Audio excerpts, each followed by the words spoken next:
You think you can hunt us? How cute.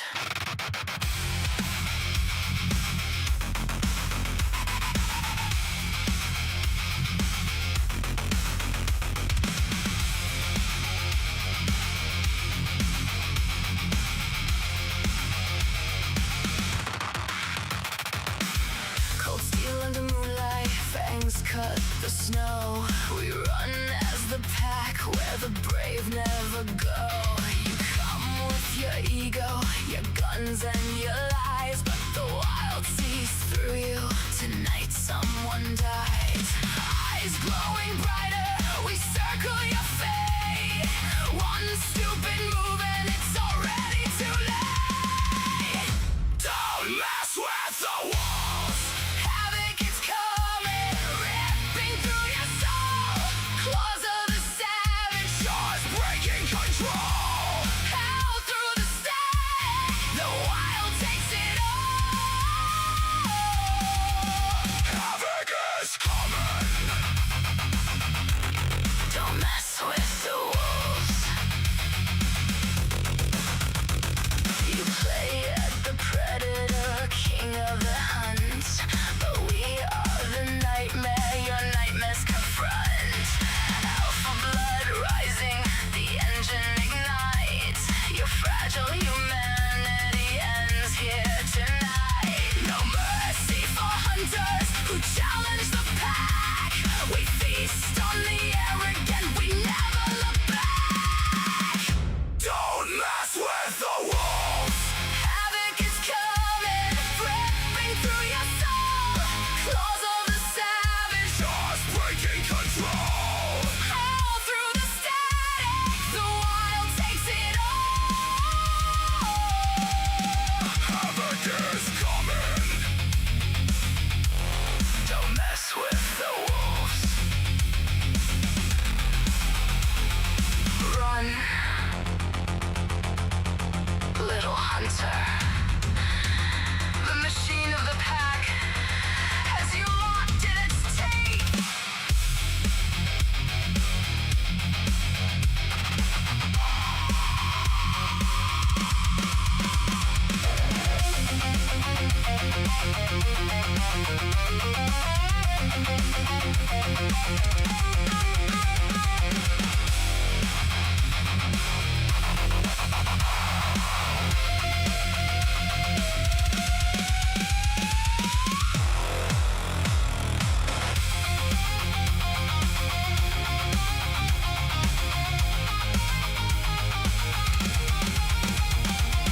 Bones crush like metal, untied, decadal house.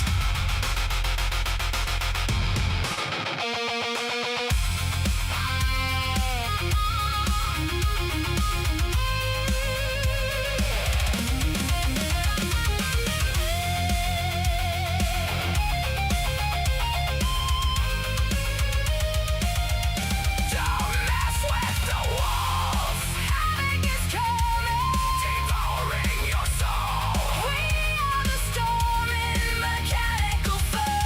Scream all you want, the wild conquers all. Havoc is coming. Don't you fucking mess with the wolves. We warned you.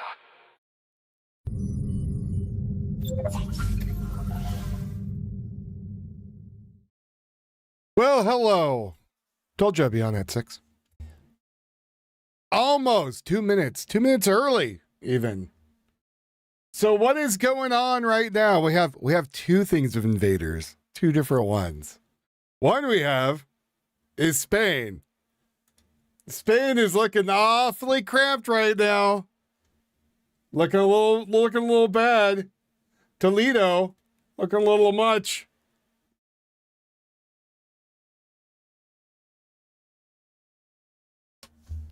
Toledo's having a little issue, right? Because Toledo let people randomly swim across. no, those people, I think it's Toledo. Let me double check.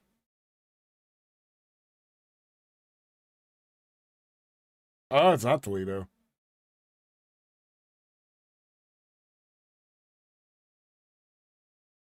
Oh, I'm sorry. That was history.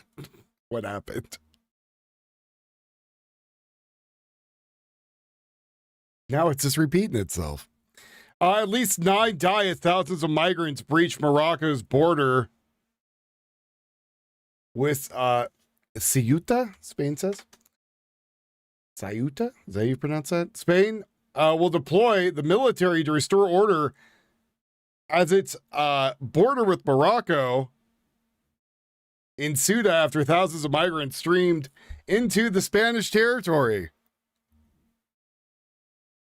Now, this isn't the first time this has happened, as I showed you with history. You'd think that they would be a little worried. Hey, we got an issue here, right? We got people coming over here in droves, huge droves, scary amount of droves of people coming over here. And then what they start doing? Oh, right, they're fighting with all the citizens, breaking into people's houses now, and assaulting people. You know, almost like it's an invasion for. Oh wait, no, that's exactly what it is. Military units to its border with Morocco in an effort to restore order after thousands of migrants streamed into the tiny Spanish territory of Ceuta. Local authorities had asked the government for reinforcements to manage a worsening crisis, but I'm going to tell you right now, if you let some rounds fly and you killed 3 or 4 of them, the rest would have pissed off really quickly. Over when large crowds breached the Spanish border.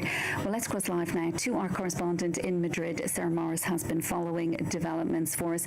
Sarah, as we say, military units being deployed. We're also hearing that 9 migrants died trying to reach the exclave. What is the very latest? That's right. Police sources saying that 9 bodies were found that did not make it in this mass movement over the border. The numbers that tried to cross are in the thousands, and some of the Spanish media, like El Mundo, are saying, quoting sources, saying that there's 20,000. We'd earlier thought it was between 2,000 to 3,000. Numbers that this enclave, that is Spanish territory in North Africa, can't cope with, because there's only 85,000 or so residents, and the reception centre to process migrants doesn't have anywhere like the numbers that we're seeing coming through. The army will be deployed to help boost security in Ceuta. Well, she just said 20,000. She said it could be up to 20,000 people. And the government sources are saying that they will be sending those necessary to maintain security. And they're talking about also boosting the Guardia Civil, the civil guard, adding extra platoons immediately and in the coming days from local areas like Andalusia. We could say as many as 90 extra Guardia Civil officers arrive with 2 groups of divers. There'll also be a naval ship deployed and a helicopter, and Brussels has offered help from the Frontex security force to help process anybody that may be eligible for asylum. Obviously desperate migrants trying to get through the border to not just... None of these people should be able to seek asylum. They invaded your country. They're all military age males. Like, none of these people, none of them whatsoever, should be able to seek any sort of asylum. The minute that they show up there, you should give them 2 options. 1, we shoot you. 2, you go back home. Those are your options. Because it's not like they were like, hello, knock, knock on the door. We need a cup of sugar. No, Toledo was invaded many years ago by the African country, which is, then they did the same way. That was the point I was making. Because this happened before. and they were invaded. But yeah, they should never. I don't think it's right that you go, hey, look, we're gonna have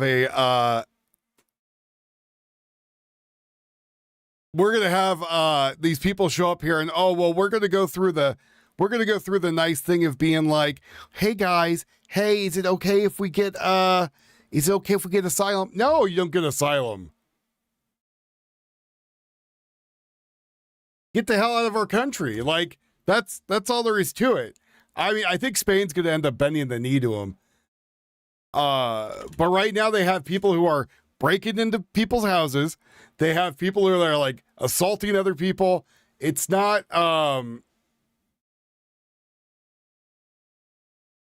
it's not looking good.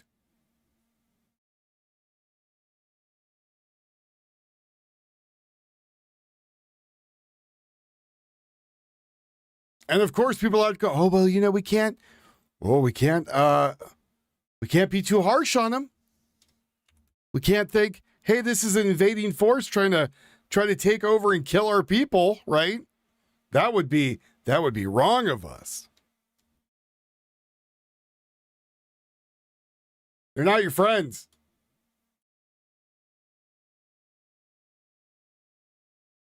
Just Spanish territory, but European territory. And we have had sources saying to the Reuters that Italy intends to look at suspending the Schengen, its application of Schengen, the Schengen zone. So extremely concerned for the Spanish Prime Minister will want to show that he is taking immediate action. And he's already coming under pressure here, isn't he, Sarah? Right-wing parties have been critical of Spain's pro-immigration policies more generally, arguing that they're attracting more migrants to the country. What are they saying now? That's right. They will say, many on the Spanish right are saying that this proves them absolutely right. Yeah. You have an invasion force that showed up. Just because they didn't show up with guns screaming that they're here to take over your country doesn't mean that, you know, that's not what it is. Oh, but the far right will say that, you know, these people who are coming to invade. Yeah, because they did. They're not over here going to play tummy sticks with you. What do you think is going to happen? About 500,000 migrants are going to be granted an amnesty. The deadline has expired and the government is still processing those applications. And the right wing said that would attract more paperless migrants to come through to Spain. We've already seen the Conservative opposition saying that the Spanish Prime Minister has to step up soon. He has to take action. And we know that the far-right party of Vox will be using this to say that this is a proof that the Spanish left-wing and socialist government's policies are not working. They use very inflammatory language, and the Spanish Prime Minister, Pedro Sanchez, will be going to Ceuta tomorrow. He'll be meeting with the PP government in Ceuta and meeting with the police services and the security forces to see what more can be done at this border. Sarah, thanks so much for that update. That's our Madrid correspondent, Sarah Morris. Oh, Spain, what are you doing? What are you doing? Again, I think it's funny but the right's saying that the socialist stuff isn't working. Oh, no shit. Oh, imagine that. Imagine that, right? Imagine the socialist policies of taking everybody in and sticking a finger up their ass isn't going to be going good. Wild video here. Chaos at the border of Spain's north. Man, look at all those women and children that came here. Look at all those women and children that are here escaping persecution. Oh, wait, no. These are grown-ass men that could probably go get a job somewhere else. African enclave in Morocco. This is a city called Ceuta. You're watching as thousands of migrants break through the fence and completely overwhelm the border police. There are video showing huge groups of people, mostly young military-age guys, cramming into inflatable tubes or arriving on shore another way, some of them wading in the water as they break through the gates to get to the other side. Sandra, this is reminiscent of kind of what we saw during the open border during the Biden administration through 2021, 2024, kind of similar to what we saw in Del Rio back in 2021. The socialist agenda, their platform literally says they want to abolish borders, abolish immigration enforcement, have complete freedom of movement. This is what it looks like in another country if they get what they want. Notice there is no resistance from the government whatsoever. These people are coming in without any obstruction. And if people don't know, Spain has a very left-wing government. Earlier this year, they did a big amnesty program for over 1 million illegal immigrants living in the country. They had 1.3 million illegal immigrants apply for that amnesty program between April and June. So that's what we call a pull factor, Sandra. They're looking for something like that. They know if they can just get their foot in the country, maybe someday that left-wing government will do another amnesty program. And you were just reading some of the wires. The locals want an emergency declaration. It sounds like the ministry's saying no, and they will not deploy military to the border. Apparently, they don't think this is an emergency. I mean, look at this. This is a total free-for-all. It does feel like we are looking at a few years ago when you're reporting at the border here in the United States. This is happening right now. This story is breaking right now, and you're not just talking about hundreds, thousands of migrants are pouring over the borders as we speak. Yeah, and again, I mean, just look here. Do you see any women or children? I mean, most people would call these folks so-called asylum seekers. These are all young guys just flooding into the country and overwhelming what, if any, border there is. It looks like there's just kind of a small barbed wire fence or something like that, but you can see the Spanish government was caught completely off guard here, and you have thousands of these men. I mean, it literally looks like, you often hear the word invasion, but it literally looks like one here. Look at that. I mean, you see the border fence there. They're all just going around it. And again, the head of Spain's civil guard is calling this absolute chaos. In a brand new interview, he said, quote, "It's not possible to give precise numbers, but there are thousands of migrants crossing right now." He added that the border has totally collapsed, quote unquote. Yeah, it certainly looks like it. And for folks who in the socialist new world, you don't need borders. Small Spanish city, autonomous in North Africa. It's actually in Morocco, but it does have Spanish autonomy. It's called Ceuta. So this isn't on the mainland of Spain. But these images, we've been looking at them on social media all morning. It's just stark to see that there is no resistance whatsoever. I mean, at least in Del Rio back in 2021, when those 20,000 Haitians were crossing the river, similar images to this, you had some border patrol there. You had Texas DPS there trying to stop them. Here in Spain, there is absolutely nothing stopping these folks from wading ashore and climbing the fences. And Sandra, I mean, look at that in the background. I mean, there are thousands upon thousands of these men just flooding the country. And there are reported deaths as well of some of those that are crossing over by water. We're going to be on this. We're going to have brand new details as this story develops. We'll have those for you shortly.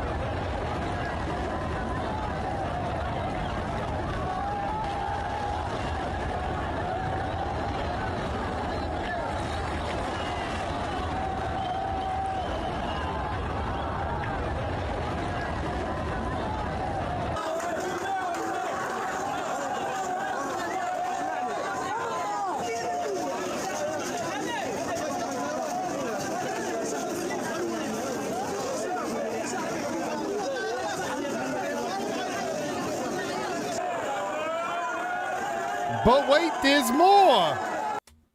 What if they were just coming through by water?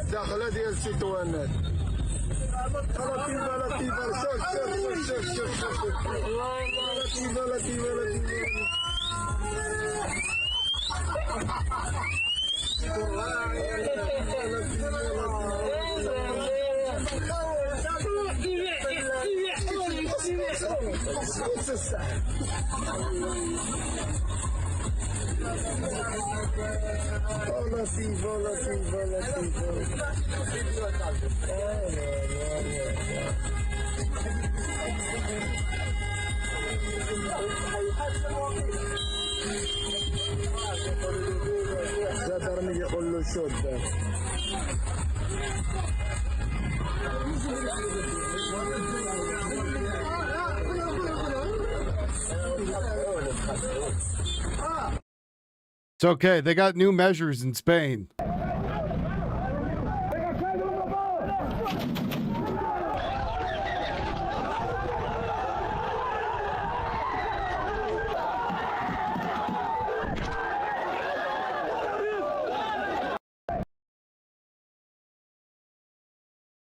AI is getting too good at making videos, apparently.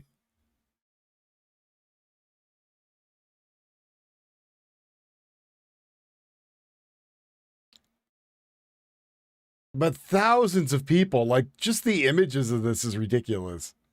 Like, I don't get it. Like, I don't understand how any country would allow this, right? Yeah, if only it was real. I wish it was real too. That'd be great. You know, why even show up with guns in hand and we can just walk on in? Walk on in, you know.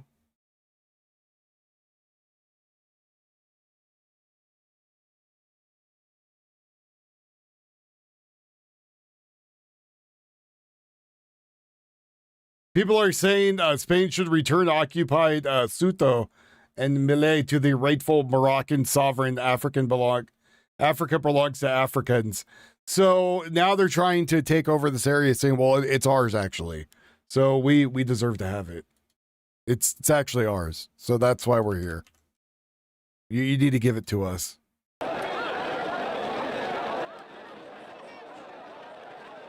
¿Por qué?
Well, you know, this was earlier. Let's check and see if anything's gotten... Oh, no, things got worse.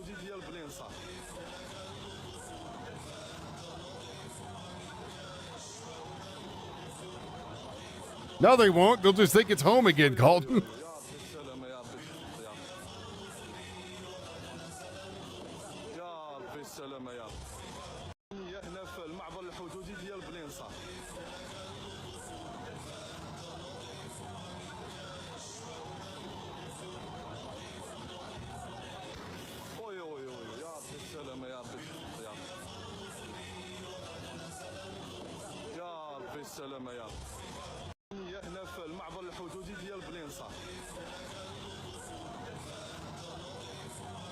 Hold on, I need to hit Teo with a stick.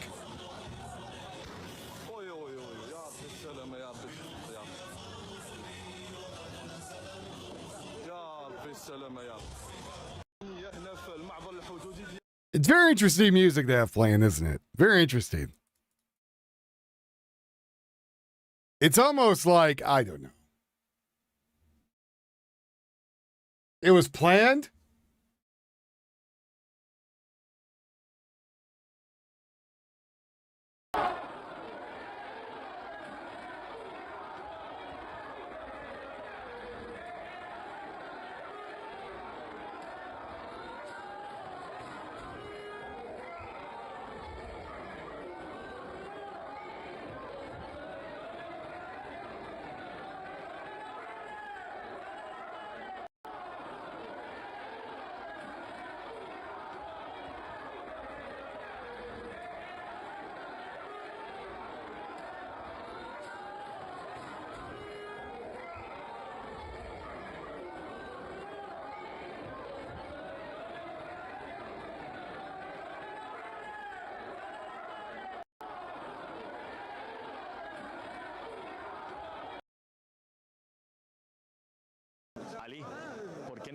estás en Marruecos? ¿Por qué decides venir a España? Ya, yo vine a España porque quiero cambiar la vida, ¿sabes? Tengo problemas en Marruecos, no quiero volver a Marruecos. ¿Qué problemas? ¿Qué problemas tienes en Marruecos? ¿Qué Tengo te pasa? problemas que la gente con una colega que muerte, yo no puede sentar ahí porque hablan cosas no buenas para mí, ¿sabes?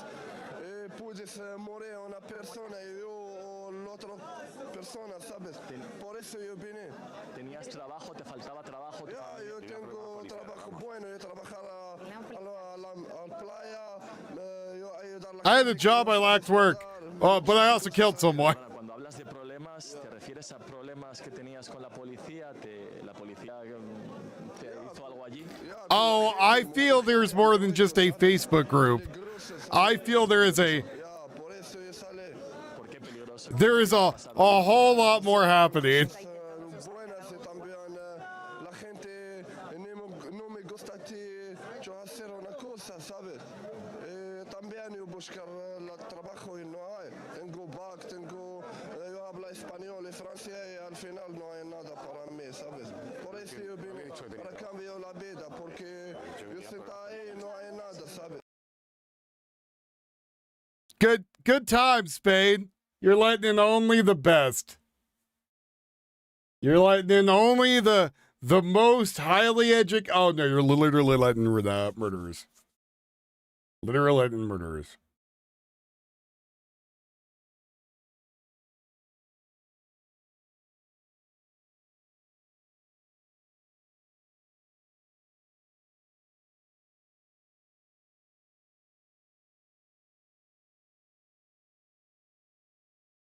There is groups beyond groups working for this. This is not just some group that's just like a once in a, one little thing. No. This is government entities helping.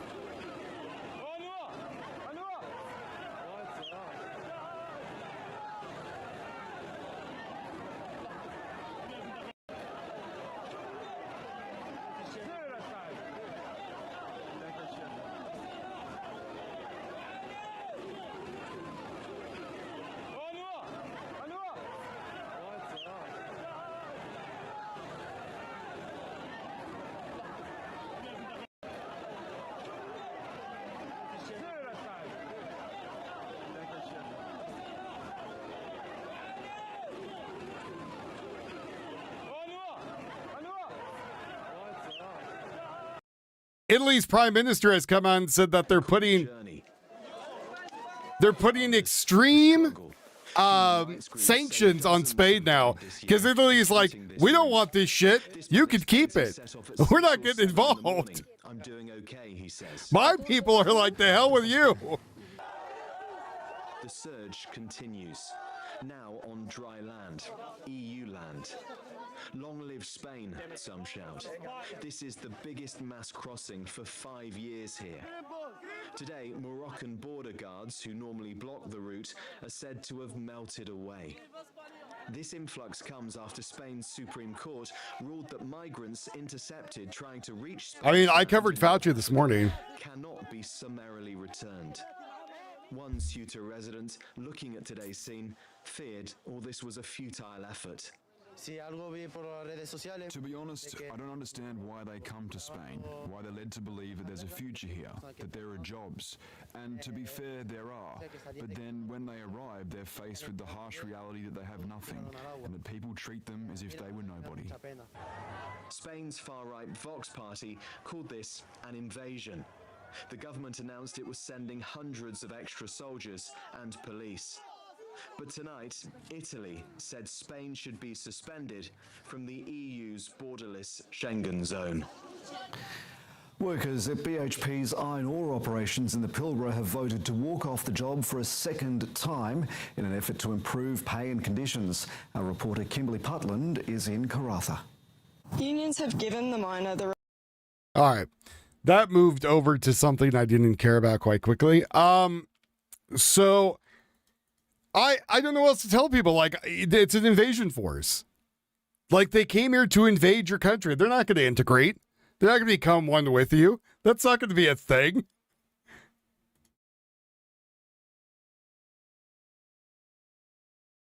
Do you think they're going to come over there to be all kumbaya with you? No. Nowhere near. Nowhere near is anyone going to come over to you to be your friend. That's not a thing. They don't care. They'd cared, they would have went through the proper channels. It's like the same thing that's happened in the United States.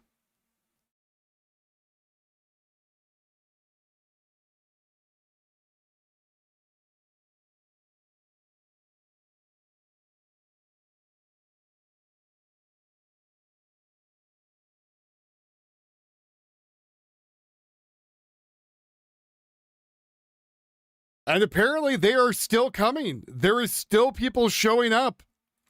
This has not stopped. There are still people who are currently, this is as of an hour ago, still coming into the country.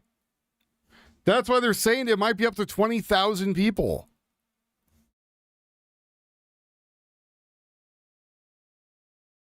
Oh, we're here to find work. What work are you going to find?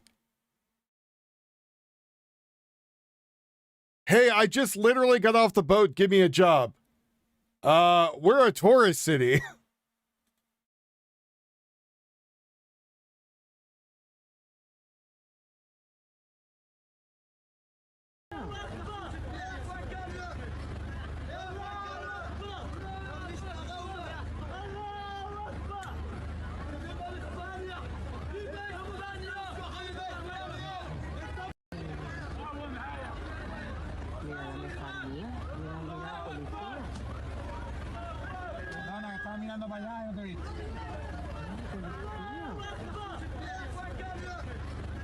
They seem really nice there.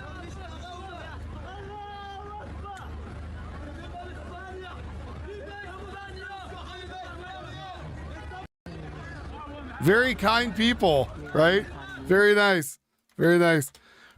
Oh, and they'll never do anything mean to the city and start lighting fires and fighting with the people there.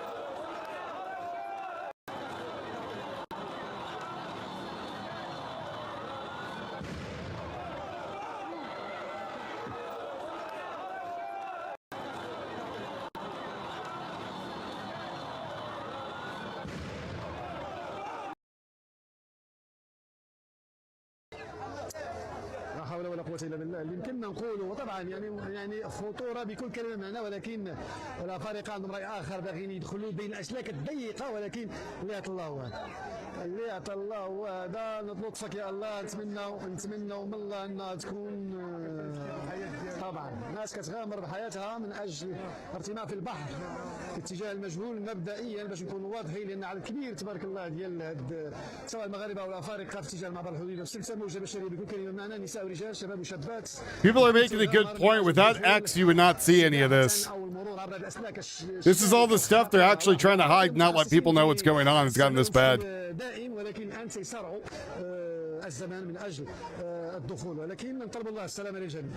طلبوا الله السلامه للجميع. لاحظوا هذا الاول اللي وقال هنا في الحقيقه لا حول ولا قوة إلا بالله اللي يمكننا نقوله وطبعا يعني خطورة بكل كلمة معناه ولكن الأفارقة عندهم رأي آخر باغيين يدخلوا بين الأسلاك الضيقة ولكن اللي عطى الله هذا اللي عطى الله هذا نطلبك يا الله نتمنوا من الله أنها تكون طبعا ناس كتغامر بحياتها من أجل ارتماء في البحر في اتجاه المجهول مبدئيا باش نكونوا واضحين لأن عدد كبير تبارك الله ديال سواء المغاربة أو الأفارقة في اتجاه المعبر الحدودي باستخدام موجة بشرية بكل كلمة معناه نساء ورجال شباب وشابات الكل تيغامر من اجل الدخول سباحه او المرور عبر الاسلاك الشائكه الخطيره. لاحظوا الافارقه المتخصصين في استعمالهم بشكل دائم ولكن الان سيصارعوا الزمان. Don't you know these are all fine Christian folks coming out? Oh wait, no they're not. السلامه للجميع. لاحظوا هذا الاول اللي وقال هنا في الحقيقه Someone might want to get Abdulli stuck on the barbed wire. But this is as of an hour ago. They're still coming on over.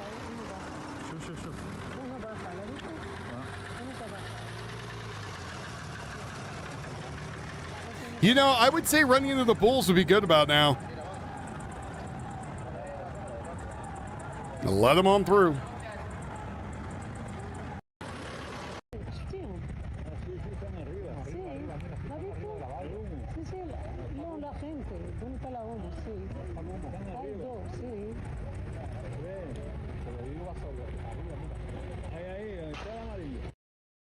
So, Italian Prime Minister Giorgia Meloni of the invasion of Ceuta. The images coming from Ceuta are striking and demonstrate once again the uncontrollable illegal immigration possess a concrete threat to the security of Europe's borders. I have spoken with the Interior Minister Matteo Piantedosi. Italy will not stand by and watch. We are convening the relevant bodies and following these meetings. We are prepared to intervene with extraordinary measures to defend the borders and safety of the citizens, including suspension of the Schengen area with Spain. So I guess if you're in the EU, you could openly go between countries, but not anymore. They don't want that. On illegal immigration, we will not yield an inch. Defending the border, stopping human trafficking, and ensuring effective reparations will continue to be a line of the government. So, as they call her, the Iron Lady, is not standing up for this crap.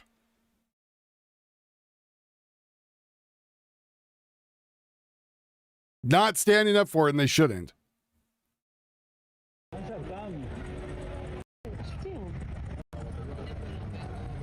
Italy saying, "Well, Spain, you can rot in hell. We're not putting up with it."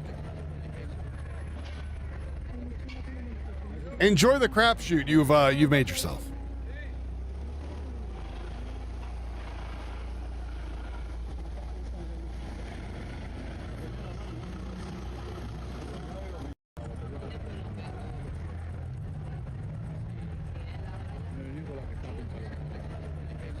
And of course, there's a bunch of morons over there welcoming as they come in. Oh yeah, it's fine. Just come on in. Just come into the country. It's cool. It's cool. And the rest of the EU's like, hey, you know, we all share money, right? You know, we all share money. It's not something we all should be. We should all be a little bit wary of this. How many got in already? They said anywhere from 15 to 20,000. Kind of a big margin. And there's still more coming in right now. It's not like this is earlier. It's dark over there now, but it's not like it stopped.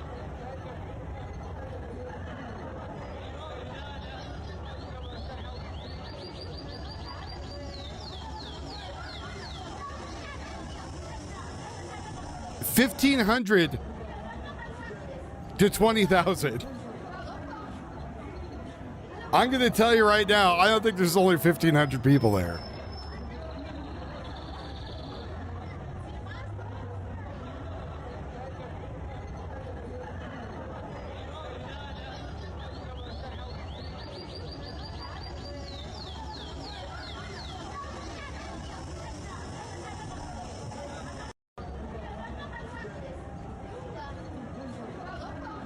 Because it's two different cities it's happening in right now.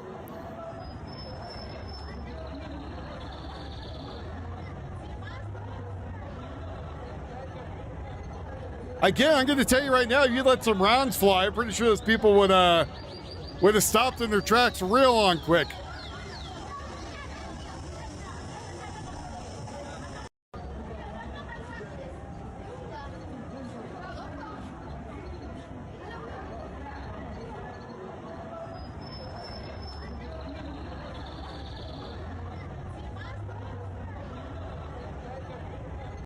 Because what they're hoping to do is to get into more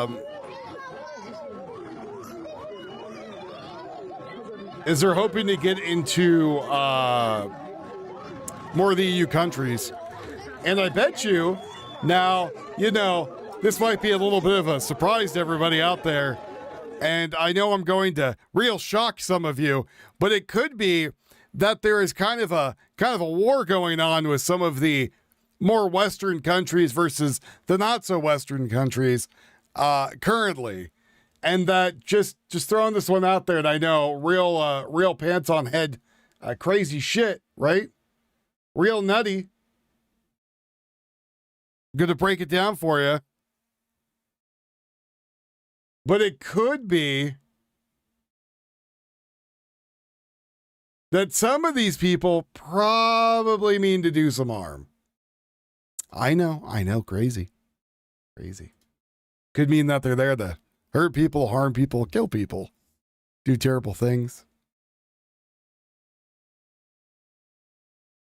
Could be that, that because they're all fighting age males, that they're going to come over there and instead of being all kumbaya and, slapping your tits and feeling all great,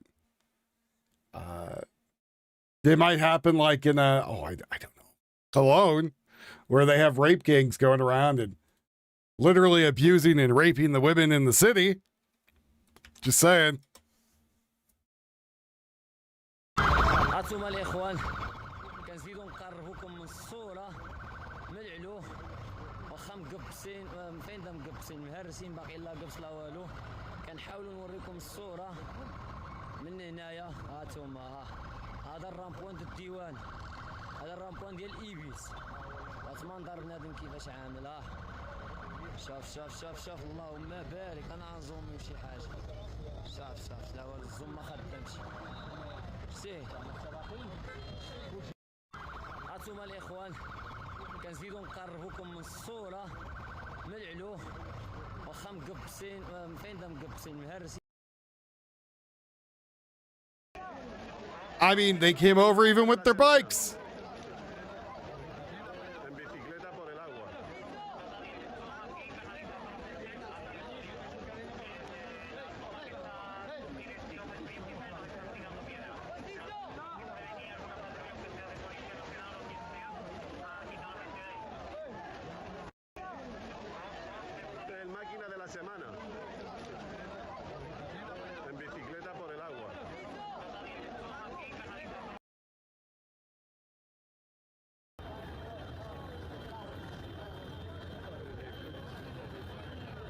Everything's fine. Just go about your day.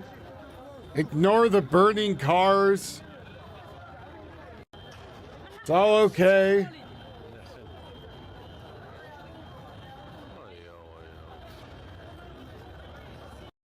Fine. Ignore the burning city.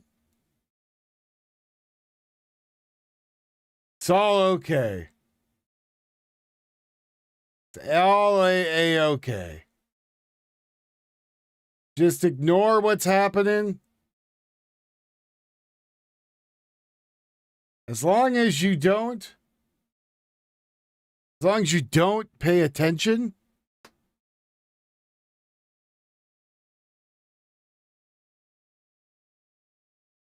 I'll be okay. Just ignore the invasion party. Don't your wife's getting raped? Oh, all right. Can't say anything. That would be very right of you. That'd be very fascist, they say, right? Very fascist.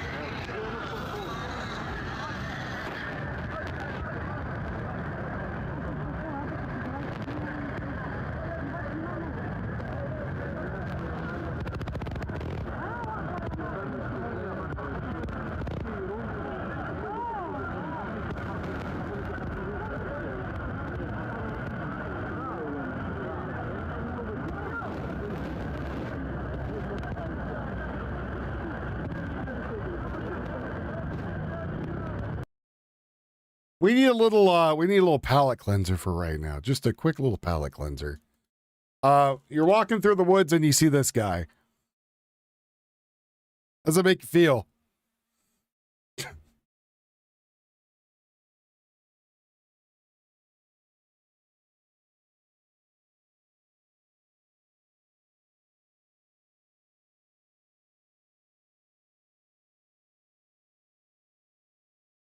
It's okay. That's a real robot that they put out.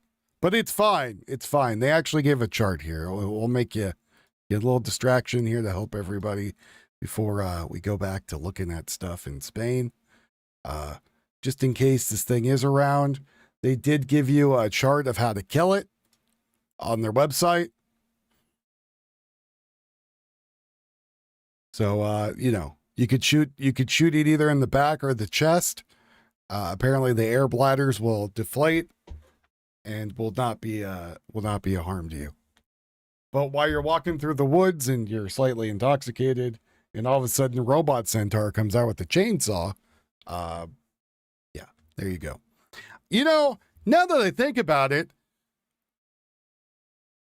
we could combine these things, right? We could combine these. You could have these on the border. I'm going to tell you, you got a chainsaw wielding centaur out there. Going to slow down stuff awfully quick, I would imagine. You start coming to the border and you see this, I think you're going to turn around. Technically, we are all half centaur. That is true. It's true. So you got you know, Mr. Chainsaw out here, right? You got this guy here just waiting at the border. Yeah, you know, those hands could hold a minigun pretty well. Pretty well.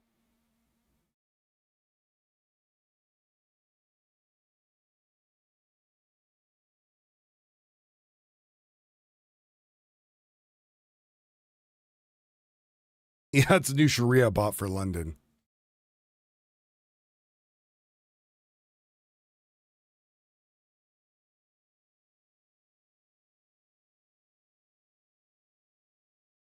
Again, for anyone just joining us, if you haven't already seen, not the centaur, but Really wild video here. Chaos at the border of Spain's North African enclave in Morocco. This is a city called Ceuta. You're watching as thousands of migrants break through the fence and completely overwhelm the border police. Their video showing huge groups of people, mostly young military. I want that chainsaw rifle. Cramming into inflatable tubes or arriving on shore another way. Some of them wading in the water as they break through the gates to get to the other side. Sandra, this is reminiscent of kind of what we saw during the open border during the Biden administration through 2021, 2024, kind of similar to what we saw in Del Rio back in 2021.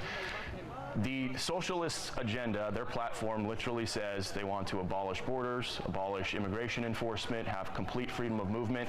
This is what it looks like in another country if they get what they want. Notice there is no resistance from the government whatsoever. These people are coming in without any obstruction.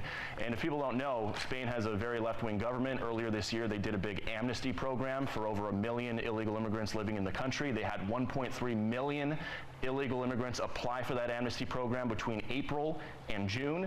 So that's what we call a pull factor, Sandra.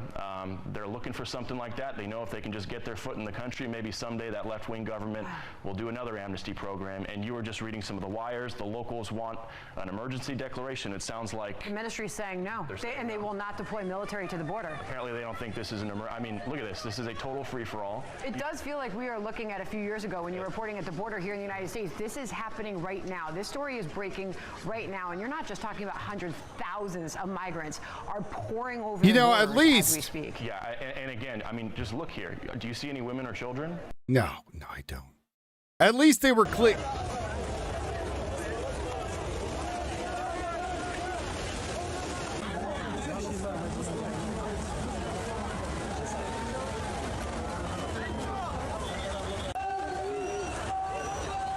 Well, you know, at least we could say that they were all really poor, right? And they couldn't afford basic necessities.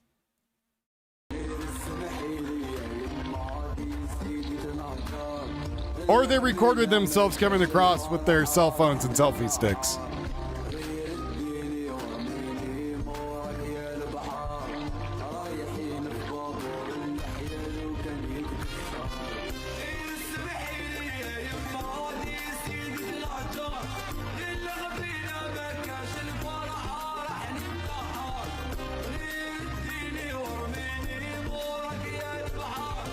Very, very poor individuals. Don't have don't have any selfie sticks or cell phones. I think Tio just gave up life to figure out stuff.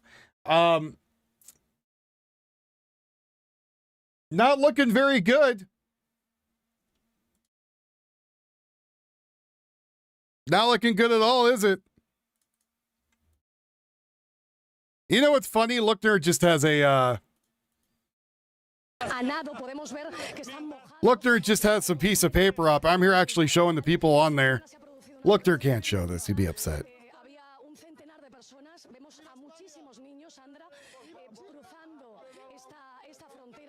They're looking to carve that woman up like a roast.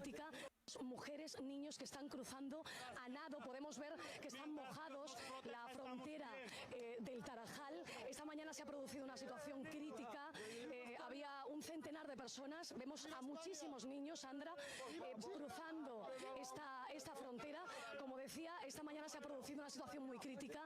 Mujeres, niños que están cruzando a nado. Podemos ver que están mojados la frontera del Tarajal. Esta mañana se ha producido una situación crítica.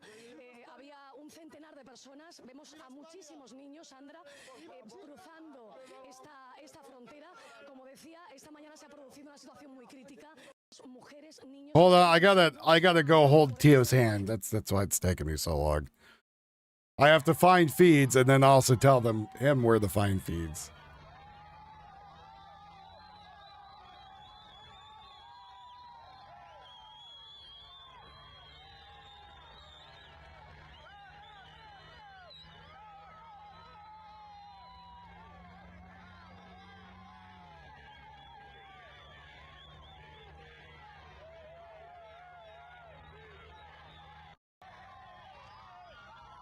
Such a nice invasion force, isn't it?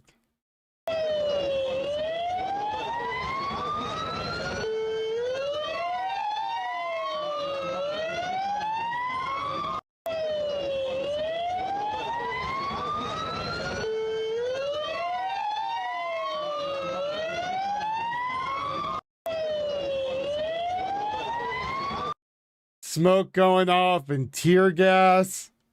Oof.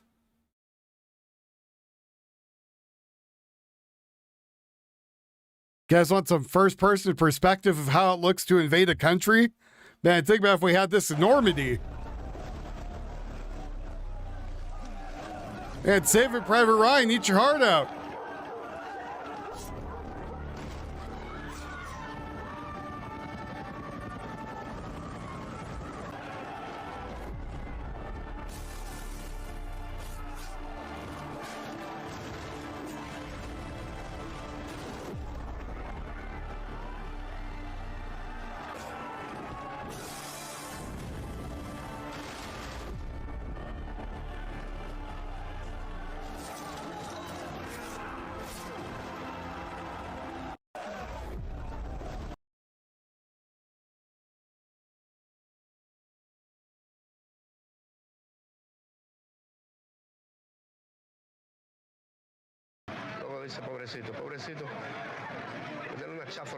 People literally climbing the side of the buildings and kicking in windows to invade other people's homes.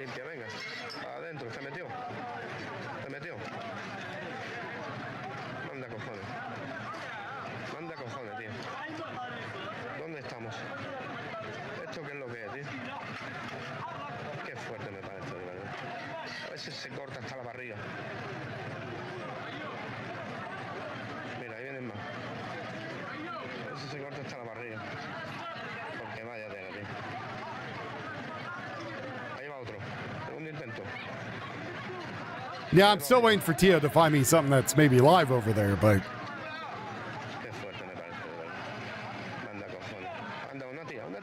we're still waiting.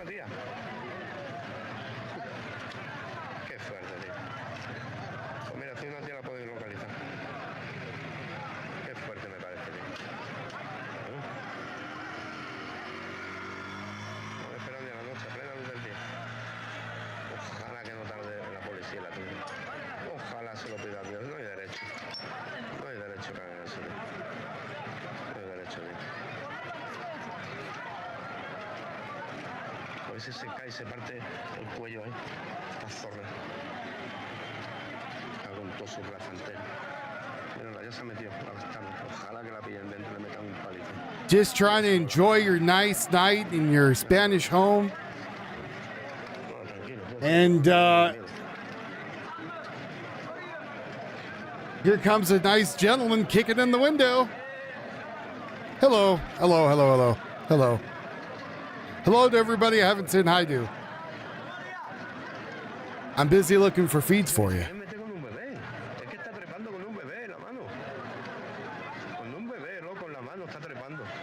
I don't know what the laws are for firearms in Spain.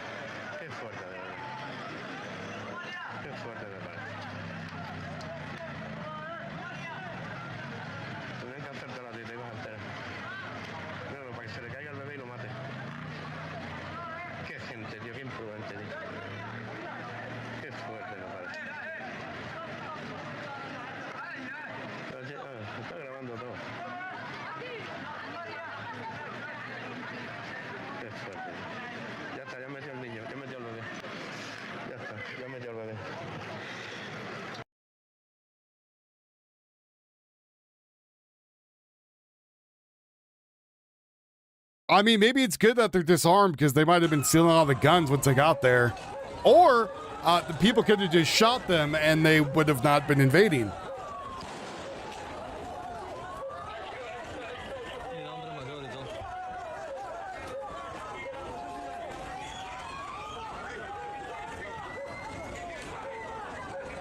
But you know who does? Nice Americans. Go to trapperoutdoors.com if you haven't already done it.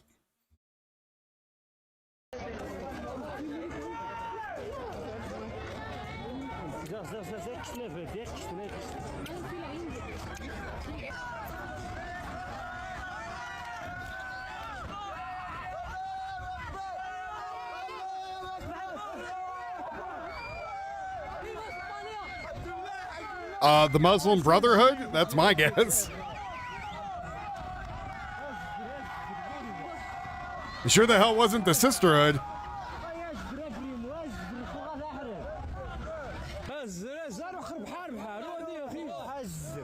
Yeah, but do you have 1,000 rounds of ammunition, John? That's the question.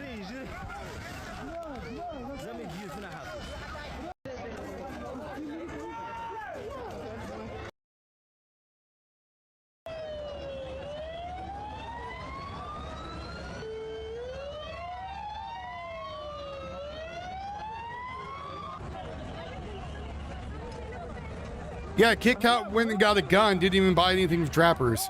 What a sow.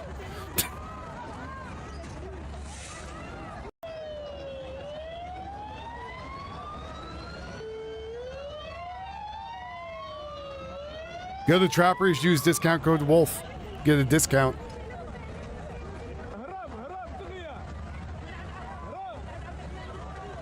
Well, if you all go to Trappers, every time you guys pick stuff up, he's throw some stuff my way. So, you know, just for transparency, I'm not gonna lie. Every time I sell some stuff, I get a little something, so.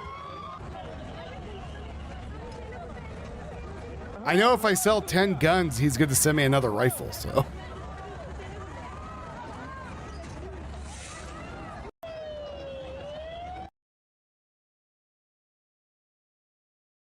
Like, just the sheer amount of people that are coming over is just outrageous. Like, look at that. That is more than 1,500 people. Maybe 15,000 people, not 1,500.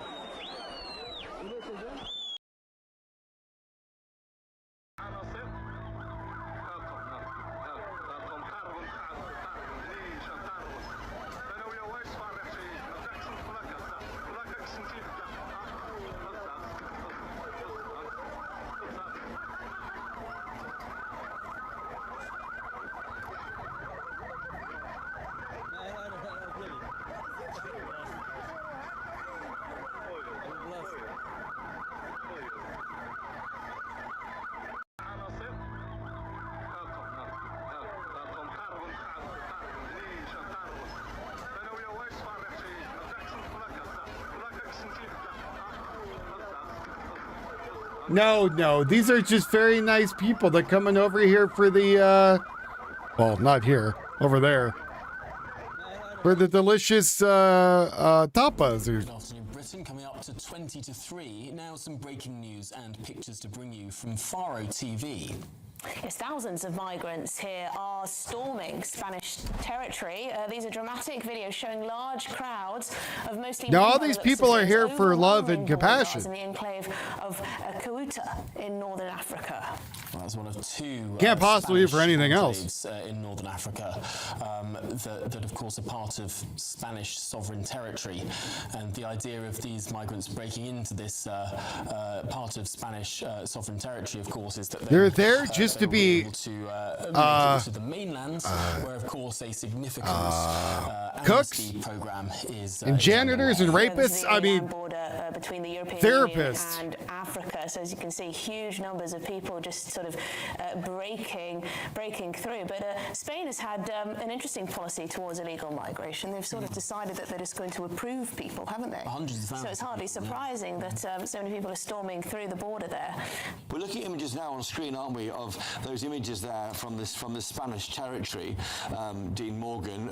These are migrants who we understand some have swum across into this Spanish territory, others are running down the beaches. What do you make of that? And is there a chance they might be able to get to the UK, I suppose, through small boat crossings? I mean, because they can't cross legally, I suppose.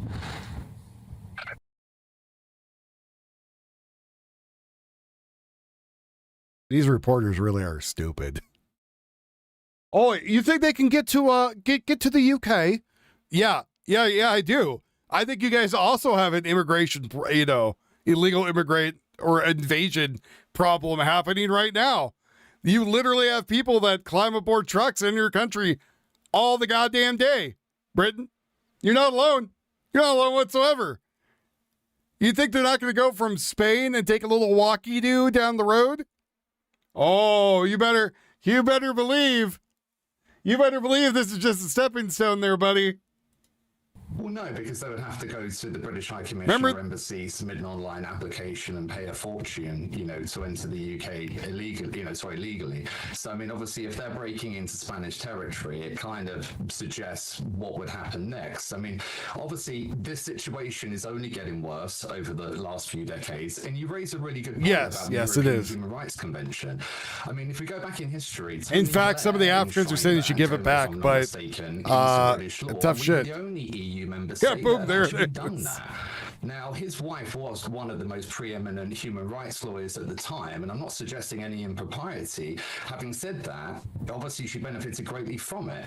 So why are we still, part of these legal framework? When we had Brexit, the British people were told that all of this would come to an end and we would have jurisdiction over our own laws and our own territory. So why can't Parliament change the law? Why can't the Lords ratify that? We're not part of Europe anymore. Sorry, I don't understand what legally is stopping us from doing whatever's necessary. But the point is, we do have power over laws. It's up to Parliament to repeal laws which give powers to judges to stop the migrants being deported. Again, all the powers are in the hands of our elected leaders. That's what Brexit was about. But is the will there within Labour, the Tories, or Reform, or whichever party, Lib Dems, to deal with this crisis once and for all? Well, look, actions speak louder than words. And, we have the same situation with the border now that we've had forever.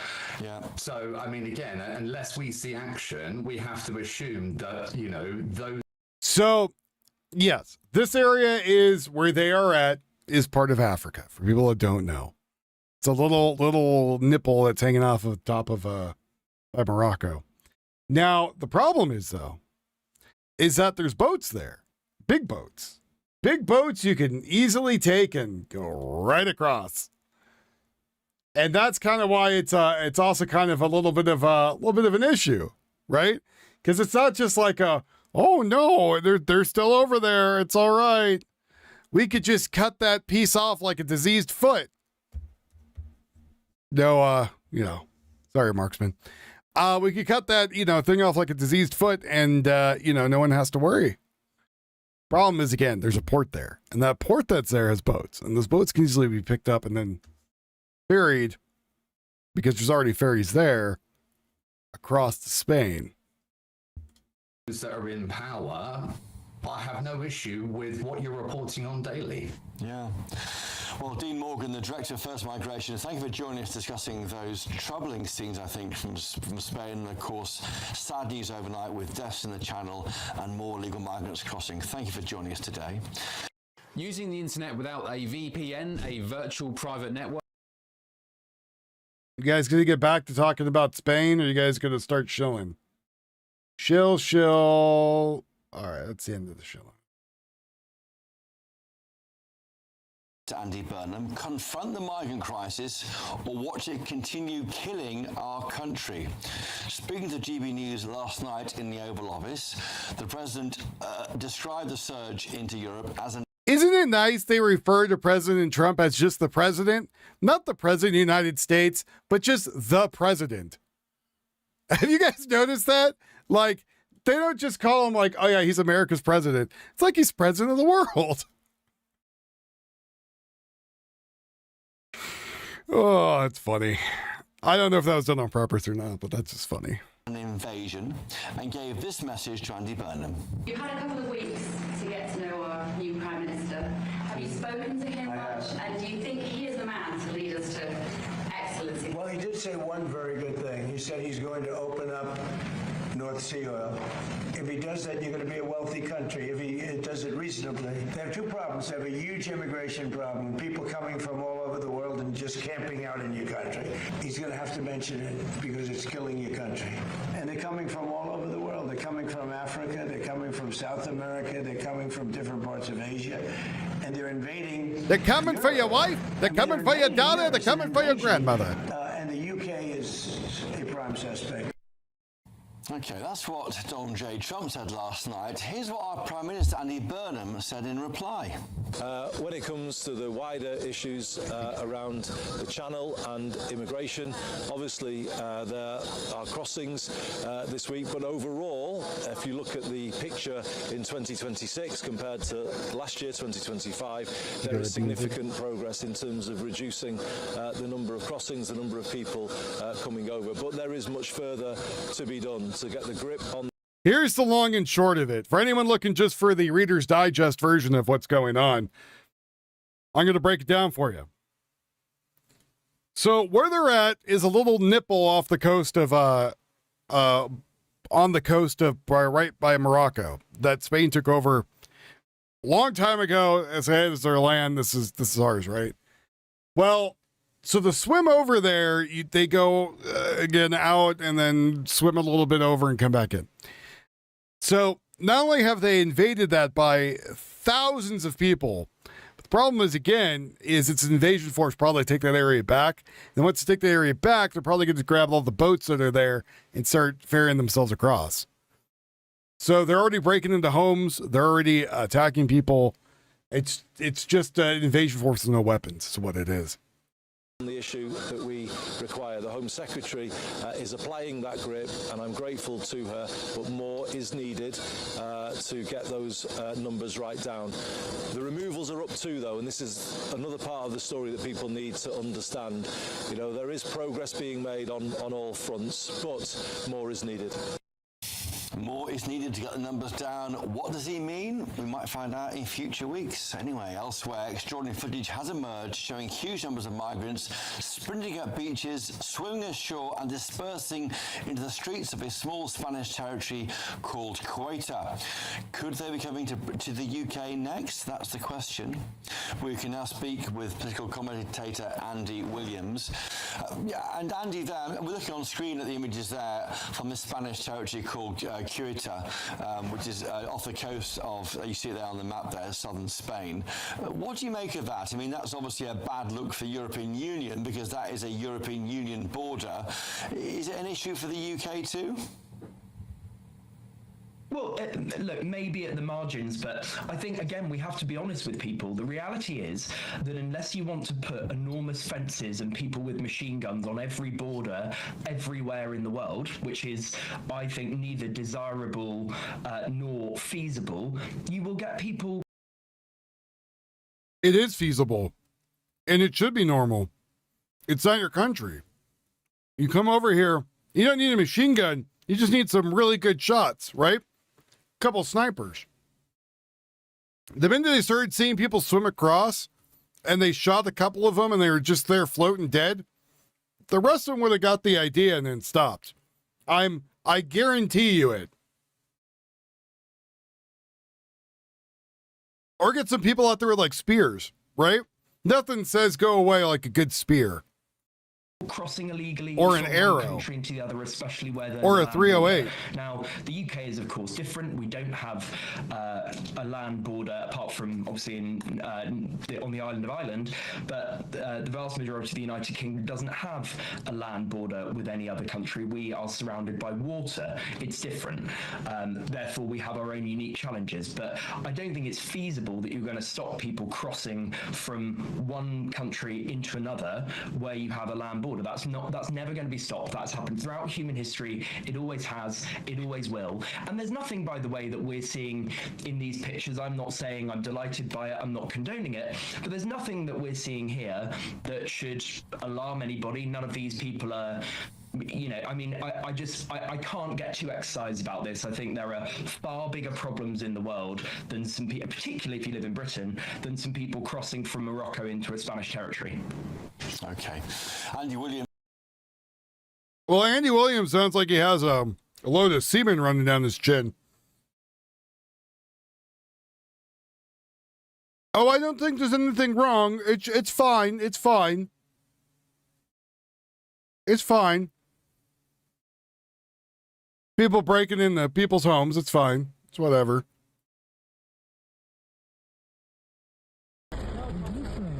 Yep, it's fine. Everything's good.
Oh boy.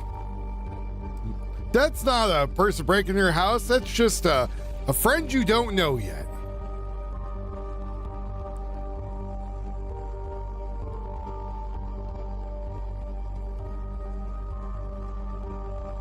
Nothing like just sitting in your house, having a nice,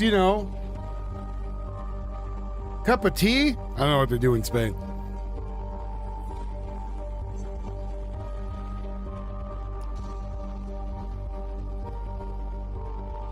You know what's really going on here? He's on an invader. He just doesn't know how to ask properly.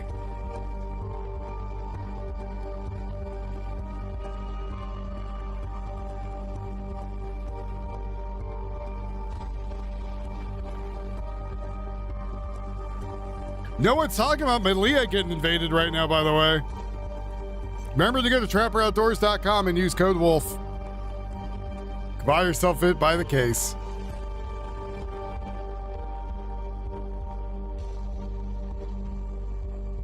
Fast shipping too.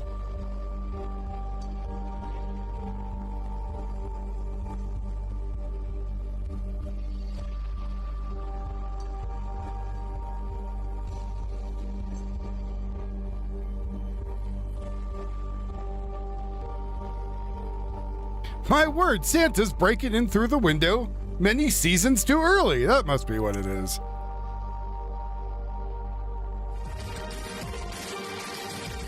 That's a good way of thinking about it, like firewood. You think you have enough, you don't. The Beni Enzar border crossing in that city in Melilla has just been closed. As we can see in the footage, tens or hundreds of people are trying to enter Spanish territory. According to the EFE agency, shots have been heard It is not yet known whether they were fired by Moroccan authorities, the police, or the Spanish Civil Guard. But maybe what we do know everyone. is that they are asking people not to approach that border crossing, to facilitate the work of the authorities. A much faster response than the one we saw in Ceuta, at least at first glance. Let us remember that in just over 10 hours, more than 4,000 people. Yes, this is translated by an AI. Sorry, in a but short time, dozens, if not hundreds, of people are already entering through the only border crossing that was open until a few minutes ago, which, we reiterate, Spain has now closed. As we were saying, it is a night to follow the media and keep an eye on the news, because it is not stopping, both in Ceuta and in Melilla and in Malacca. Now, let us remember a new attempt to enter, a new incursion into the other Spanish enclave in North Africa.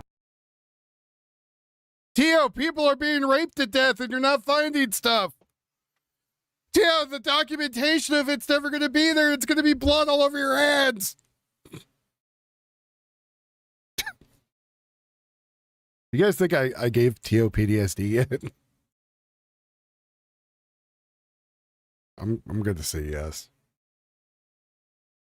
Yeah, I'm okay with shooting trespassers, or I have another idea. How about we just put landmines? All you need to put is one landmine, and the minute that sucker goes off and blows off Abdul's leg, and the rest of them kind of look at each other like, hey, there could be more out there. Be like, yeah. Could they be active? Could they not be active? It's all a big guess.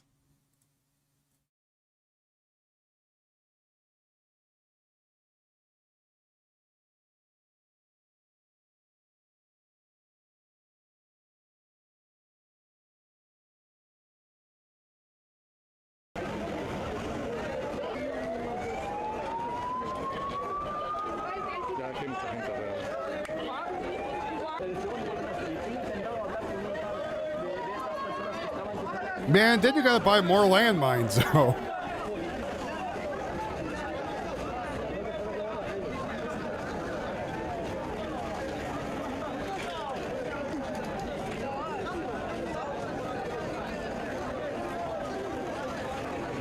Vemos en estos momentos cómo se está llegando a gente, rescatando a gente que lo estaría pasando, que estarían pidiendo auxilio aquí en la zona, y detrás de esta tremenda imagen de todas estas personas bajando, saltando y tocando.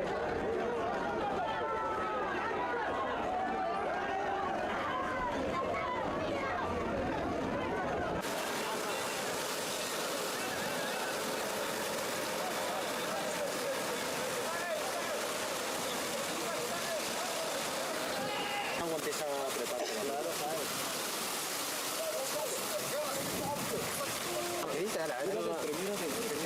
Sí, pero ya no hay tanto, ¿no? ¿Te acuerdas? ¿Por qué hay niebla? Hay más que... Mira, hay un niño aquí, no para.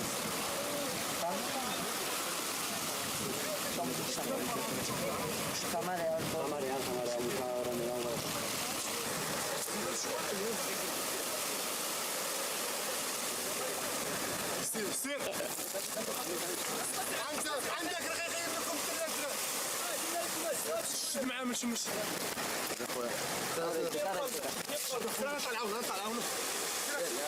Yeah, like, what if you were over here on the shore, right, and you start seeing this, and you just kick that guy backwards and let his head kind of bounce off those rocks?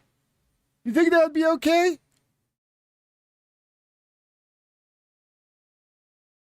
No, they'd probably start frenzying like a group of zombies.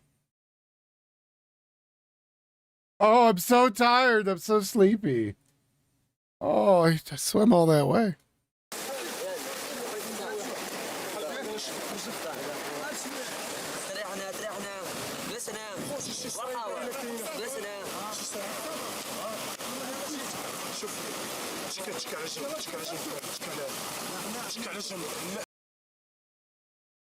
So he showed up with a full wetsuit? Oh yeah, real poor guy. Real system of woe. Every day history unfolds. Is this all ads on the rest of this? Wow. A question. Dick move, video guy. Dick move. Tio, every time you don't find a video, there is a new woman dying in Spain because of you. The elites are going to do this to all countries? Probably. It's not the elites. I mean, there are elites who don't believe in this crap. And then there's ones who don't.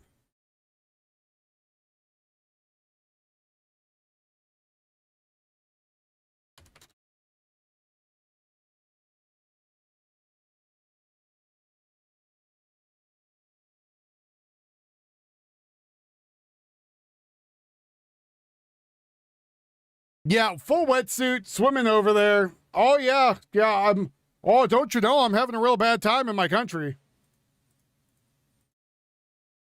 How much you want to bet that there's some weapons that are floating out there right now? It's not like certain countries get caches of weapons with weights on them and floaties and then hide them just under the surface where you can't see them with maybe some small buoy, and then later on when nobody's looking, go and grab those.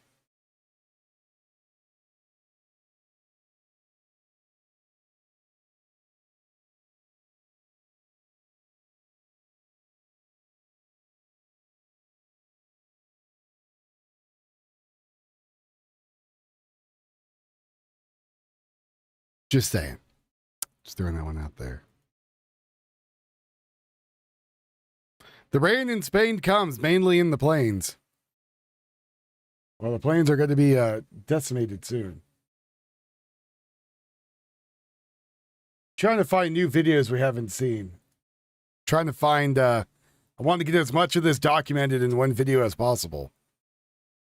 Tio, I swear to God, if that's not live, I'm going to cut your balls off.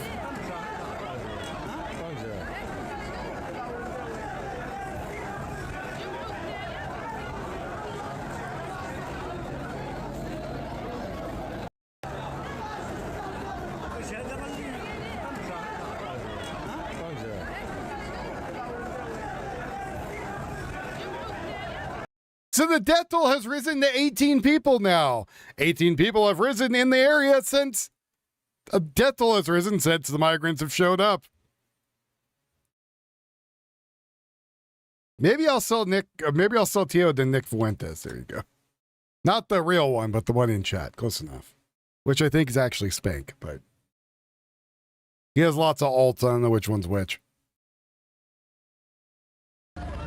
Probably sounds like BO and seawater.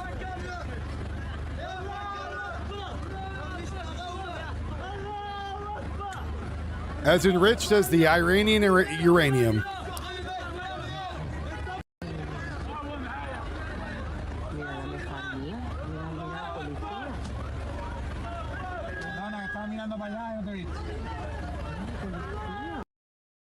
Don't worry, America. This could happen to us at any point just from the southern border. Again.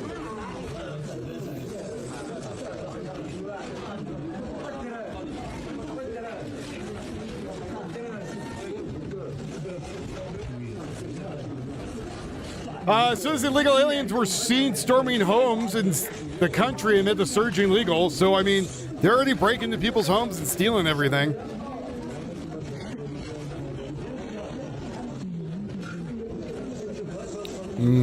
Coffee. I do have Iranian bombing footage, I do.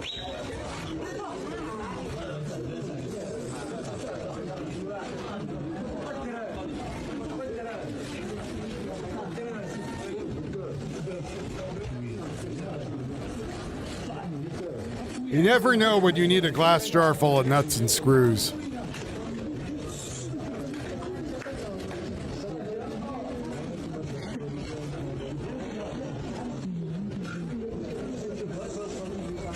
Or bottle caps. Or maybe you painstakingly took a bunch of washers and you sharpened them for some reason, and then you put them in a jar.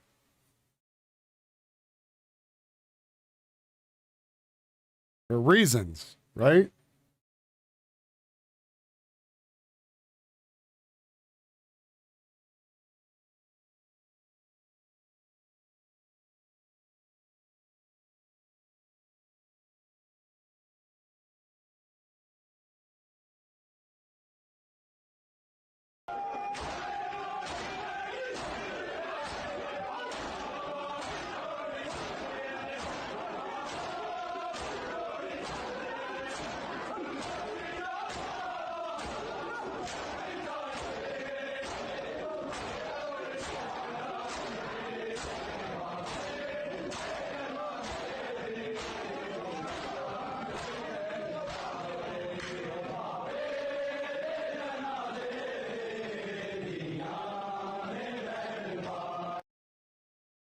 That poor woman's being accosted. Trying to live her life.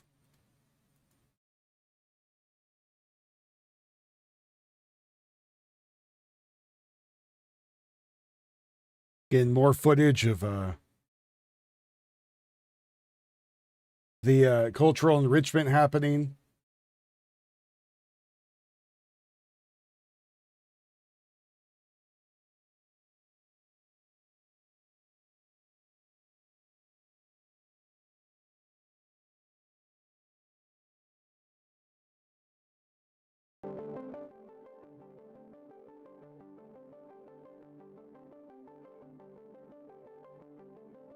So as of now, they've closed all the borders with Morocco.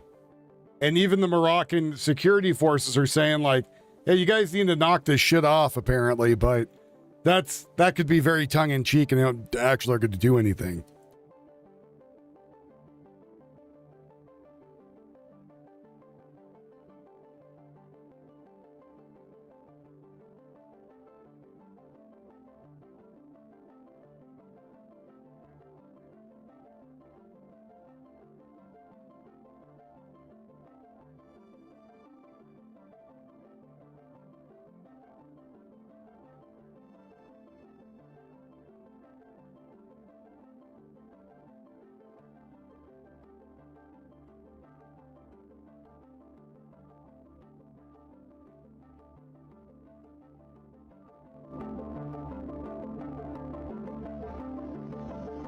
Oh, the damage is not beginning to start.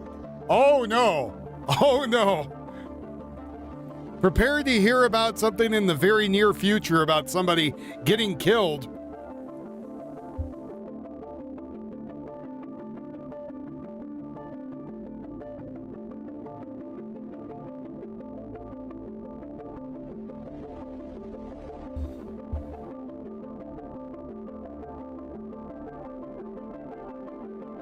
It's not like every day we keep hearing about someone yelling Allah Akbar and stabbing somebody, or running their car through a crowd of people and then pulling out a machete at them.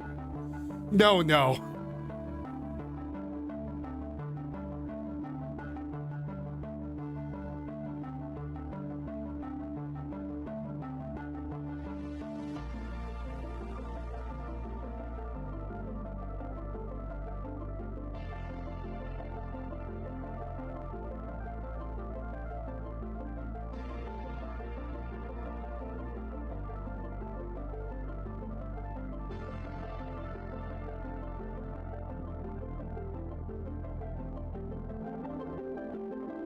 Perfectly normal, perfectly healthy. Very happy to be here. It's been a very tough experience to go from the ocean. It was very tough. The police officers tried to stop us, but our will and our determination, we could came here. Really? I got some will and determination for you. You know what my will and determination would be? A 12 gauge. With some riot rounds. I'll tell you, your determination would end quite quickly.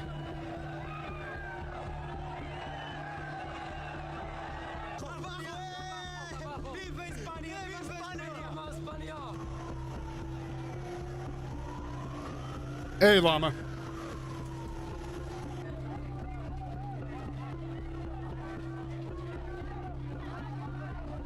3.5-inch shells with riot rounds. Again, Italy's like, hey, yeah, we're closing all of our borders. You can go after yourself. We're not helping you.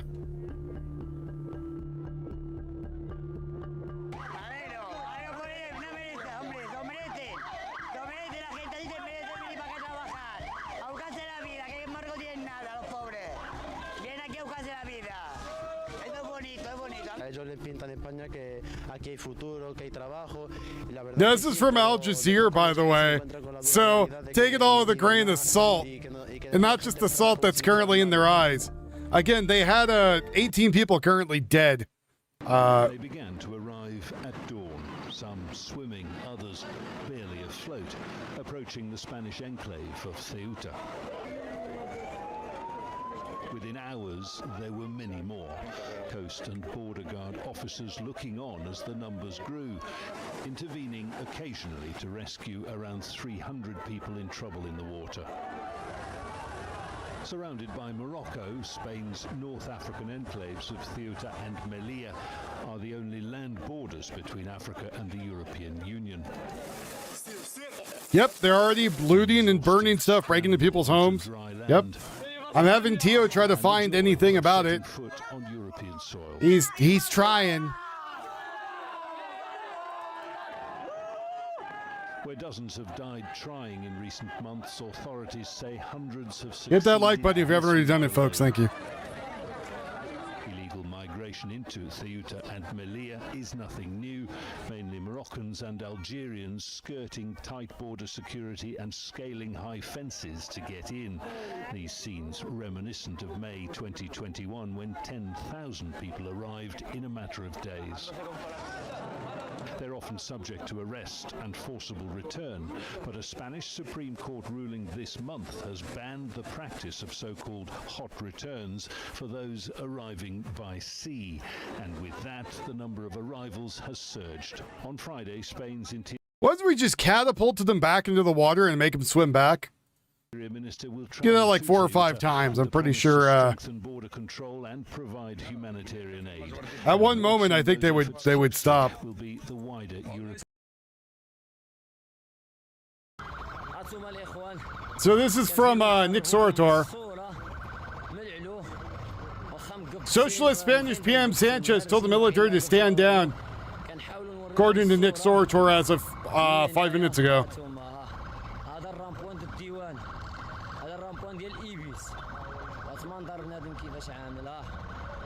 شاف اللهم بارك انا عنزوم شي حاجه شاف لا الزوم ما خدمش سي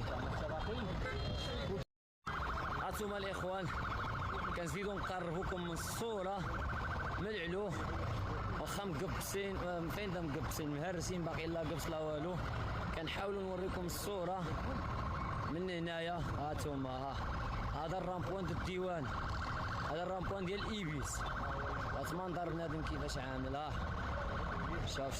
شاف اللهم بارك انا عنزوم شي حاجه شاف لا الزوم ما خدمش سي Again, as we showed before, this is them now. This is them rushing into buildings.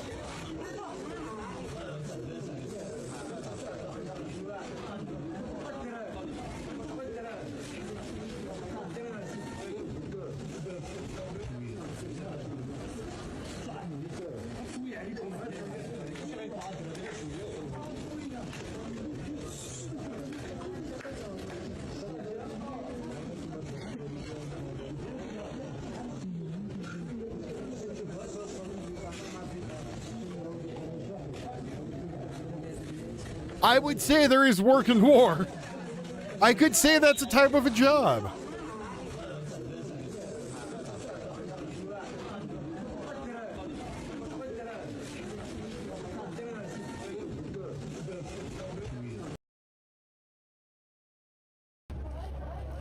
De la mañana en España, a pesar de la presencia del ejército, nos dicen que están entrando 100 personas por minuto. Y esa es la imagen. Amigos, 4 de la mañana, ya estamos en Ceuta y la imagen es esa. 100 personas por minuto. A pesar de estos tanques que estáis viendo del ejército, la entrada sigue. Fíjense, estoy aquí de pie, fíjense la cantidad de personas que no paran de circular. Miren lo que estamos grabando ahora mismo en directo desde Periodista Digital, la entrada de los inmigrantes cuando son las 4 de la mañana. Hay que decir, amigos, que el ejército efectivamente está colocado, ya intervenió el ejército, estamos viendo vehículos del ejército español, pero hay que decir que este ejército tiene las manos atadas, no pueden hacer absolutamente nada. No hay forma de que ellos puedan impedir que se siga entrando gente ilegal en España, porque ellos no pueden hacer You know, nada. there was, which country was it that was paying him to leave? Was that UK? Because Bez, you just reminded me of that. So there was a country that was paying the illegals to leave. They were like, oh, here's money for you to leave. It's like, they're invading your goddamn country. What do you mean here's money for you to leave?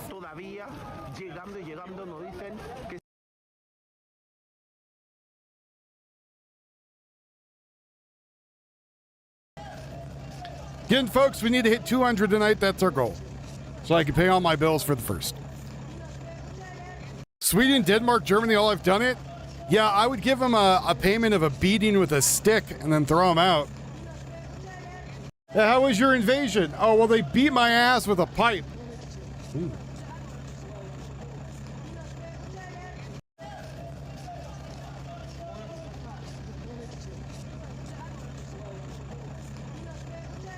You gotta go back? No. Oh, yeah.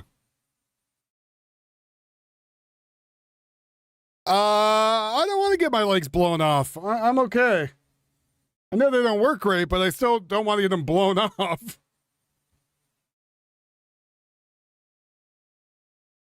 Yeah, it's like you self-deport, and then they were like, oh, here's some money. Like, no.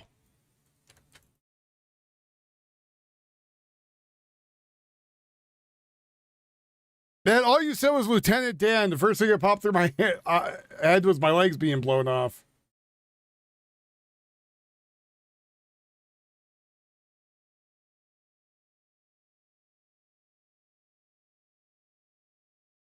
I'm trying to find like some live news going on there right now. It's almost like Spain doesn't want to show the downfall of their country. Imagine that. What a bunch of bastards. Hopefully y'all hit the like button if you haven't already done it so I can move up on the algorithm.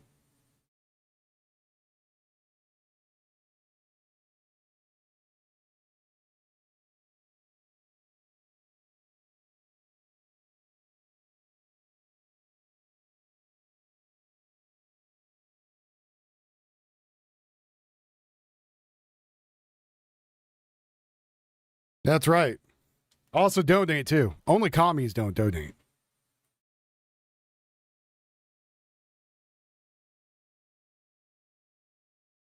You don't want to be a communist, do you?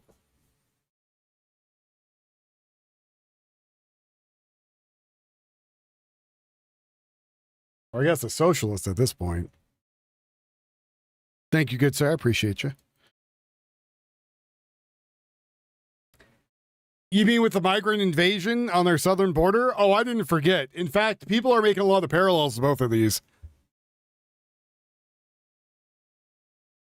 Well, commies are broke. They just, you know. And then people are like, coming out there now being like, no, this is actually Africa's land. And they're just liberating it from Spain. I'm just like, that is a terrible way of looking at this, to be honest.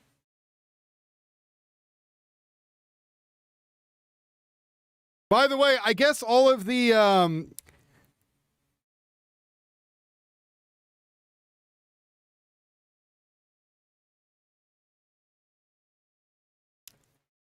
I guess I'm going to lose my train of thought while I was trying to figure out the hell I was going to say a minute ago. It'll come back to me hopefully soon.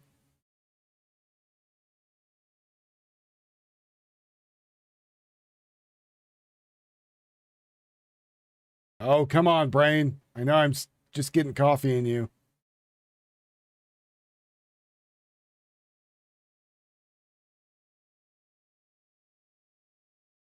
Come to me in a second. Come in a second. Yeah, it's being something. I know for damn sure I want to be a part of it. I don't want to live in a country where it was so bad you had to leave. Because here's the other thing, like with globalization, you know, at least in shipping happening, right? Like, there's no reason you can't get supplies.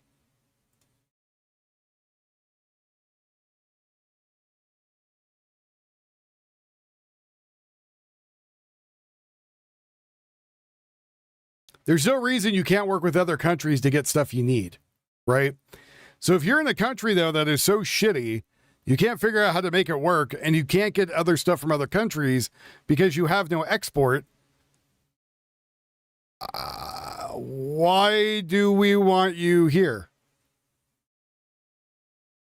Are you telling me nowhere in Africa there's no resources whatsoever that they could easily sell as an export? It's not like there are diamonds literally washing up on the, you know, beach.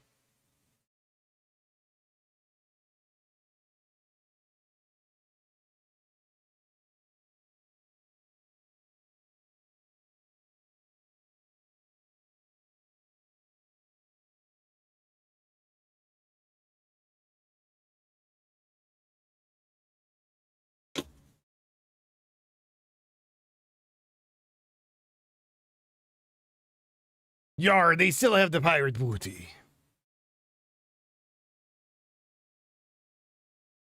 I'm looking for stuff that's currently live happening here. There is some bombings of Iran that happened today. Just a few things. Nothing huge. The war's more or less back on over in Iran. Apparently, Ukraine decided to start shooting at Iran too because I guess they have their hands full enough at the moment. I will say death cults bring zero to your to the enrichment of your country. Unless you're trying to kill off your country, then maybe.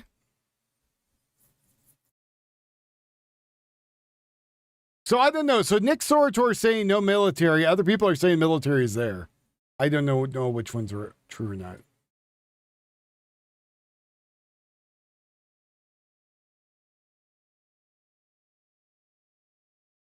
Here's a little Seattle news while we're waiting. We're working with the police department to make sure that officers are following the rules that we have sent down. And if they don't, then that's a problem. Do you support firing cops? That's a man. Who don't follow that executive order? You mean firing cops who do what? Who don't follow the law? Yeah. Share data with ICE. Sure, yeah. We're working with the police department to make sure that officers are... She does say hand motions because she thinks everyone's stupid. For people that don't know, I guess they're using the... I'm just going to put the video on for Seattle while I look for more stuff in Spain. So what's happening in Spain is it's a part of Spain that's actually in Africa, the continent of Africa. So across the waterway. Was pretty much invaded by Moroccans or whoever the hell else they want to call themselves that went over there today. So that's currently what's going on. I'm going to ask you all to rally around me who were there. We want to say thank you to the mayor. We want to say thank you to the mayor for giving us an audience. It was a very productive exchange. Certainly we want. So they're letting the police chief go, but they're using the police chief as a scapegoat. You know, the guy that was never there, I'm guessing. Not divulge any of the conversation. Sure, Bez. But we had implored and admonished the mayor to reconsider her decision, and we can only hope that she will have heard the voices of these. Bez, thank you very much for the 5 coffees, good sir. Behind me to reverse this decision, but we won't divulge anything that was said. It was very productive, very excellent, very dynamic, and we stated our case very clearly, very articulately, why Chief Sean Barnes should still be the chief of the city of Seattle. Can you give us any sense of what she said? No, we will. Did she actually fire the chief? You'll have to ask her that question. I have sat here where and heard mayors say, well, this particular chief, not this chief here, but past chiefs, they just need more time to put their program together. They just need more time on its own. To establish their culture and whatnot. And I'll be very clear. I represent some police officers and employment issues in relation to the city that have all said that certain things have improved since Chief Barnes arrived. So why would we move backwards is part of the message that we sought to send to the mayor and in support of the mayor, because we want the mayor to do well. Thank you, Bez. We want the city to do well, and we want to be in a place where our children feel like they can come to police departments, that they are respected, that they are cared for, and that we're not second-class citizens when it comes to service in Seattle. And this decision to be made, if there is one to be made, is a dynamic one. And that's why many of us are here right now today seeking to retain this particular chief. Has Chief Barnes retained you for legal counsel, and are you considering suing the city if this decision stands? I have so much litigation against the city of Seattle right now that I don't think that I would be able to represent the chief in particular matters, but that's part of what's so dynamic about me standing here is that I do in fact have litigation against the city of Seattle, but I am at the same time saying we finally found what perhaps is the right chief. If he is involved in any litigation, it will be with some other attorney. Hopefully it won't come to that. She'll just reverse her decision. Can you please identify yourselves, each one of you, please? Bishop Reggie Witherspoon, Mount Calvary Christian Center. Thank you. James Bible, Seattle Civil Rights Attorney. Mr. Bible, Miriam Boyer, candidate for King County Constitution. So it sounds like they're blaming the police chief, but the police chief was never there and lived in Chicago, so it's kind of a weird thing. Kind of a weird thing going on. Anyways, we're going to go back to the invasion. Speaking of invasions, we had another type of invasion that happened.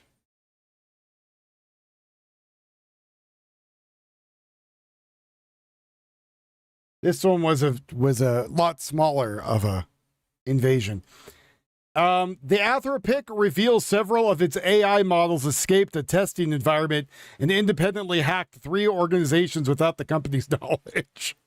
So here's the thing: if you're developing AI, maybe keep it in a closed, air-gapped container, and not have it hooked up to the internet. Just saying. Just saying. Probably not the greatest idea to let your AI out and hack other systems. Yeah, people are saying he was a DEI fire chief, so we'll see. So apparently there was 200-year-old colony homes that used to have solid shutters that you could pull from the inside over all the windows. People are saying we should bring that back. Multiple people asking where the current Spanish army is and why they're not there to repel the invaders. Why there's no one stationed nearby. There is a curfew in place, but nobody seems to be following it or giving a rat's ass.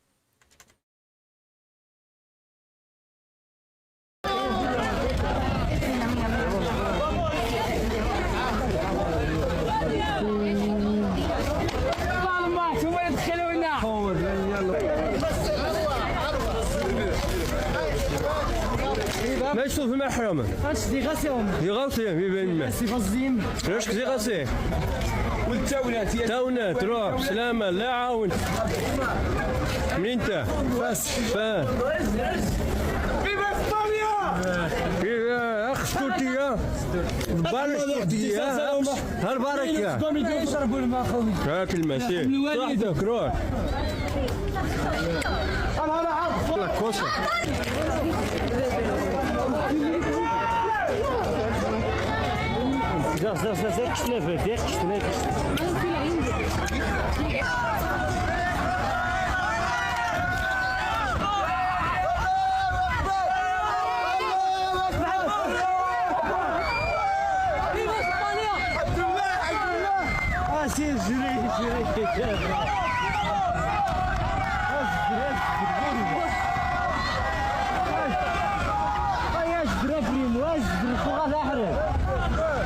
زار خرب بحال بحال ودي اخي حز بصح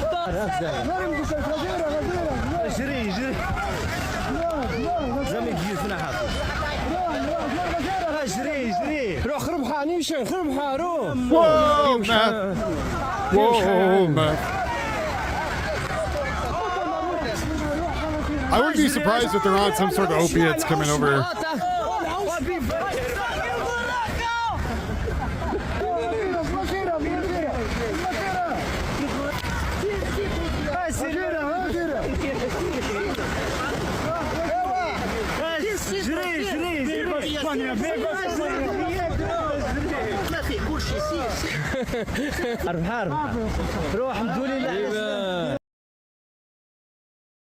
Oh no, it's broken.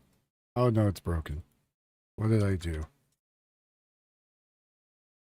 هنا في المعبر الحدودي ديال بلينصا.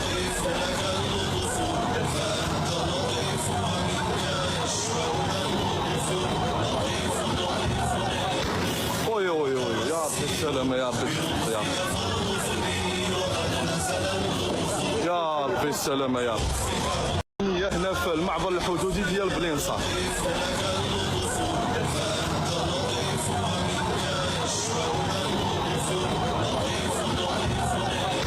اوي اوي اوي يا ربي السلامة يا ربي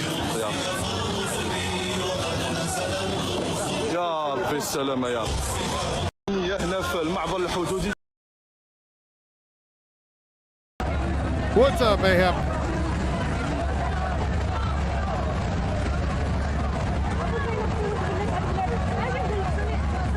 It's a Spanish Inquisition Day.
You would think there'd be like 24-hour coverage and like people down there, but there's not a lot of, there's clips here and there. It's almost like they don't want people to know what's going on there.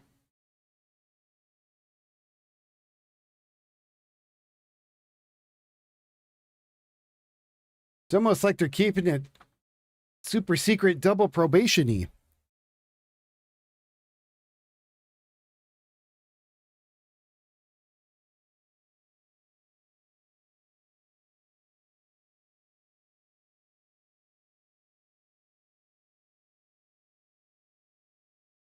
People are showing that the Polish have been keeping their borders really safe. Run. So these people actually welded through the fence, the Polish border. And the minute they do, here it comes.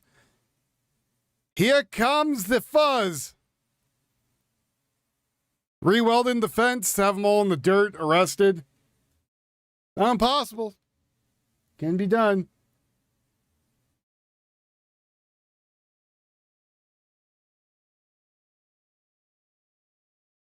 Can be easily done.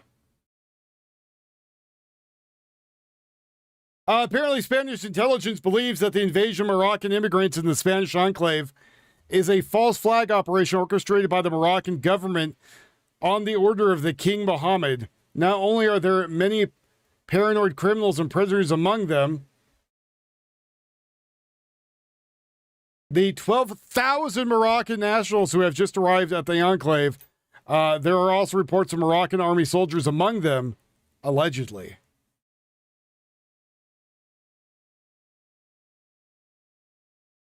Looking a little weird. Maybe they'll have some in the morning. That's a good way of looking at it. They've been burning things all morning too.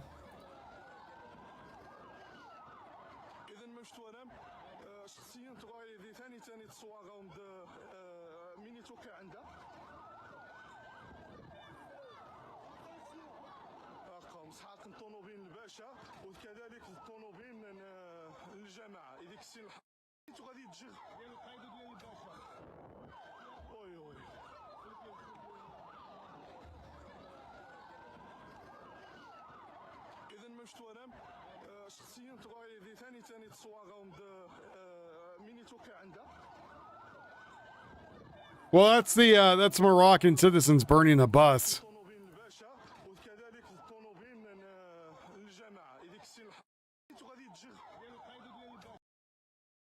All right, let's go look at some news from the rest of the world.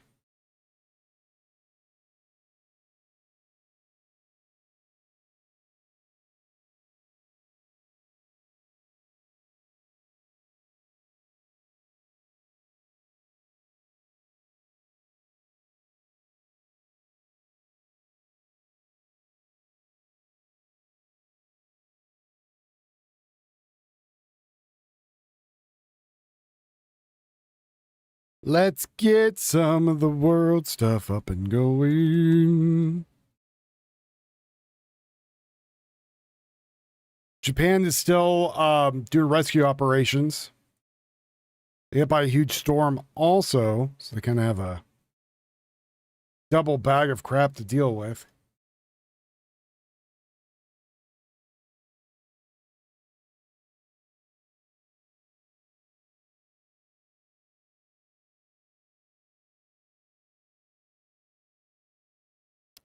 Italy said they closed all their borders. And they're saying that they are not allowing anyone illegal into the country. But I mean, they still have to get across the channel to get to Italy. Did I hear what news? There's a lot of news per day. Which news are we talking about? Japan dumps the USD? I did not hear that. I don't think Japan would dump the USD, but I'll double check. Seems like a silly thing to do, especially since they work with us a lot.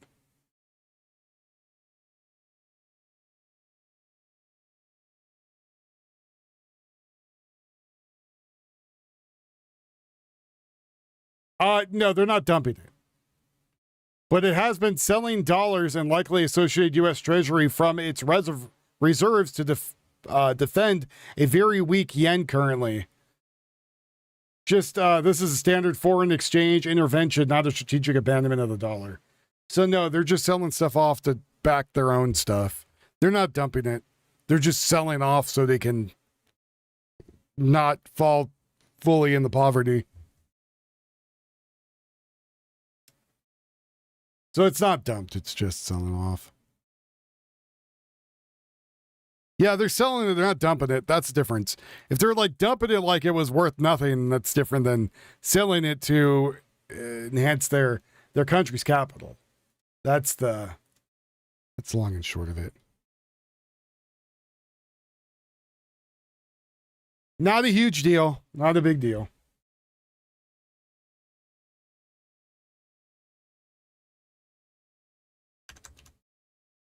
Sucks for Japan that they have to start selling stuff off so they can actually, get the country out of poverty. But yes, Japan is probably one of our biggest allies. A ballistic missile and drone barrage across Ukraine.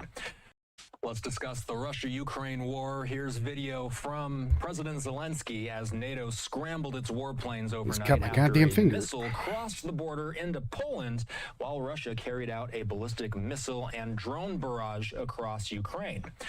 NATO said the missile entered Polish airspace and then landed in a rural area. It caused no injuries or damage.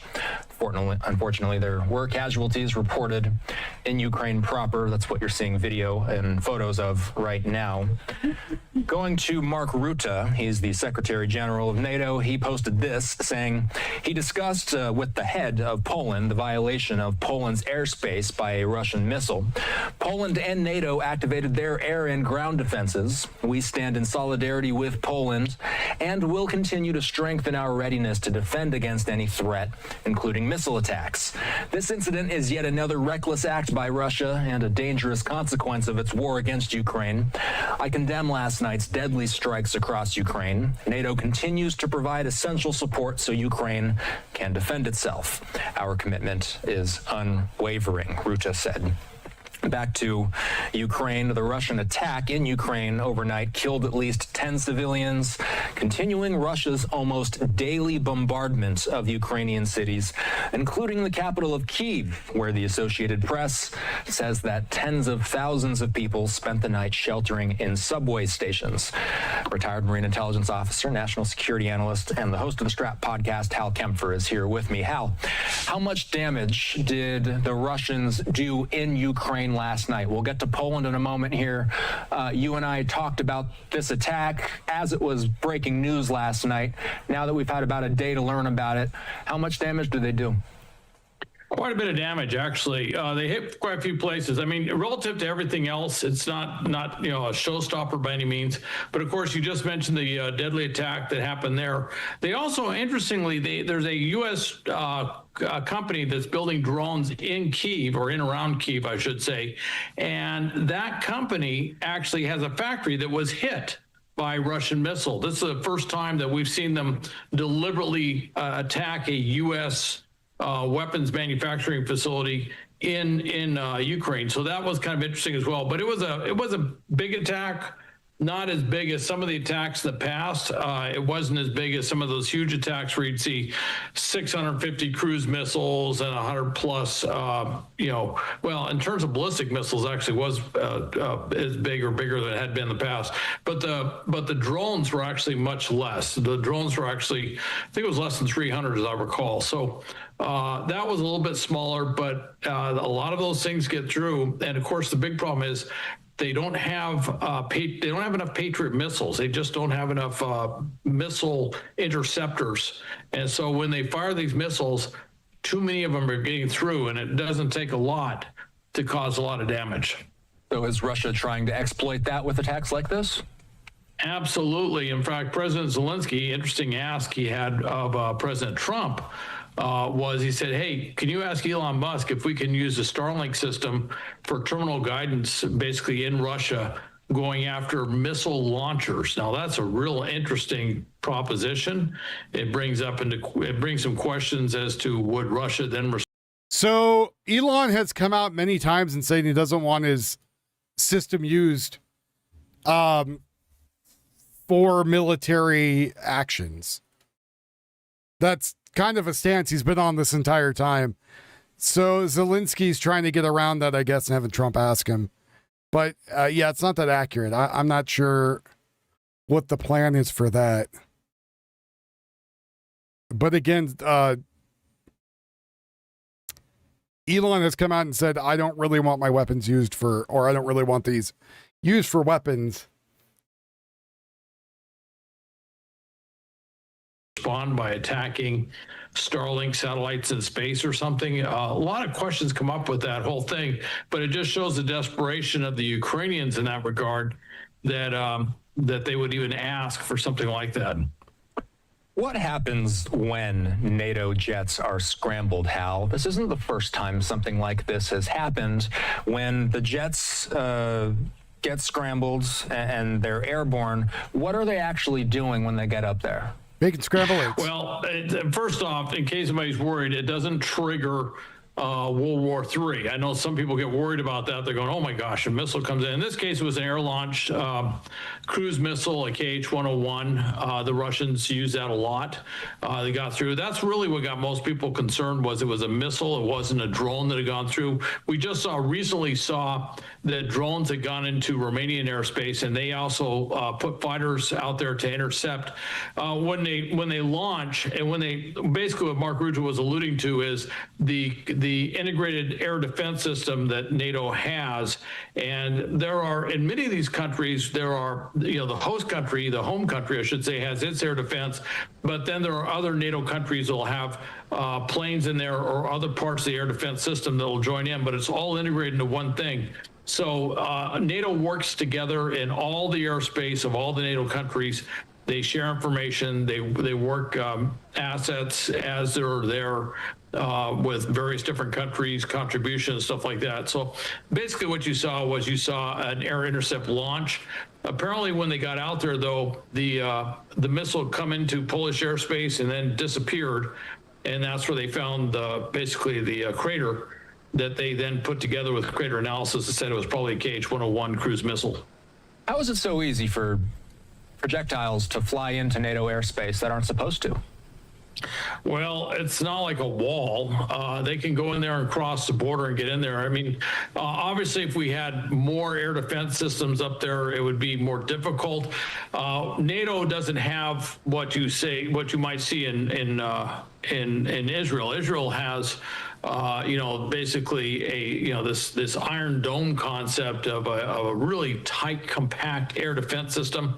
NATO countries have an air defense system, but it's not like the Iron Dome system. There's been discussion of improving it to the point where it could emulate like the Iron Dome is down in Israel, but country drones and things, aircraft, all sorts of stuff get in there. And by the way, they don't shoot down every single aircraft that go in. They have to identify who it is, and sometimes these are just incursions that are accidental, so they have to identify what it is and what's going on there. In this case, they saw it come in. They launched the intercept, but the missile had actually dropped and basically impacted before they got into intercept range. At least that's the way I understand it. So, but in other cases, we have. If we had an Iron Dome, do you think we would go around advertising that we had one?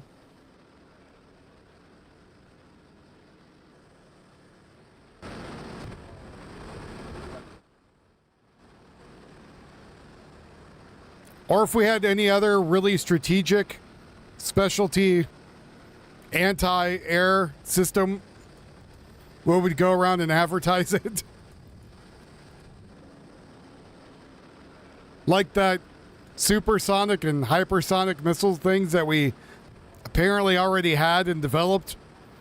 And the only way they said that, kind of little tidbit that got out was, oopsie daisy, there's a little bit of a fire where we're installing the new system.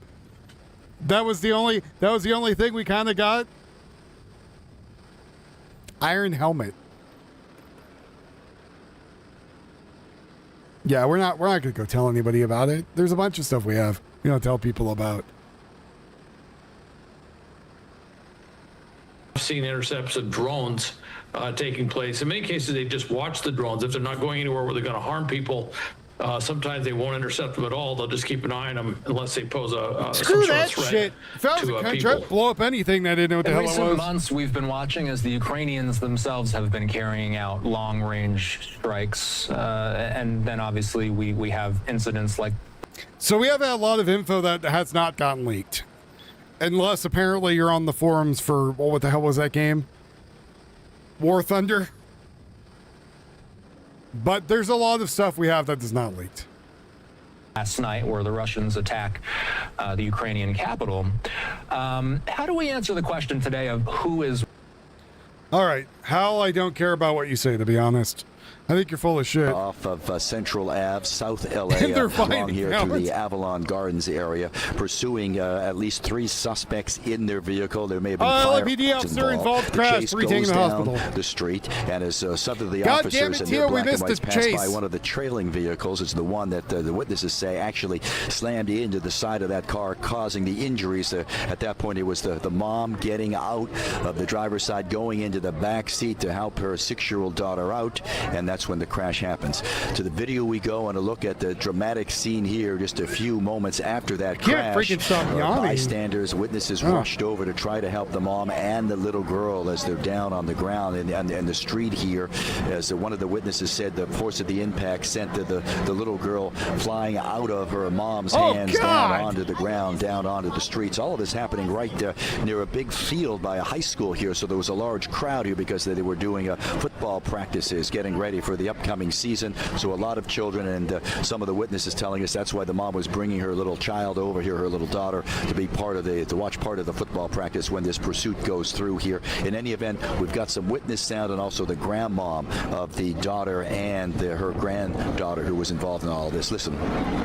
The lady had got out her car and she parked her car and she was getting the little girl out of the car, and the police hit her, and her car ran into the other car where there was a whole nother family that was inside of the car, the lady that got hit. So I come down here and they're on the ground. They weren't even, no one had addressed them yet.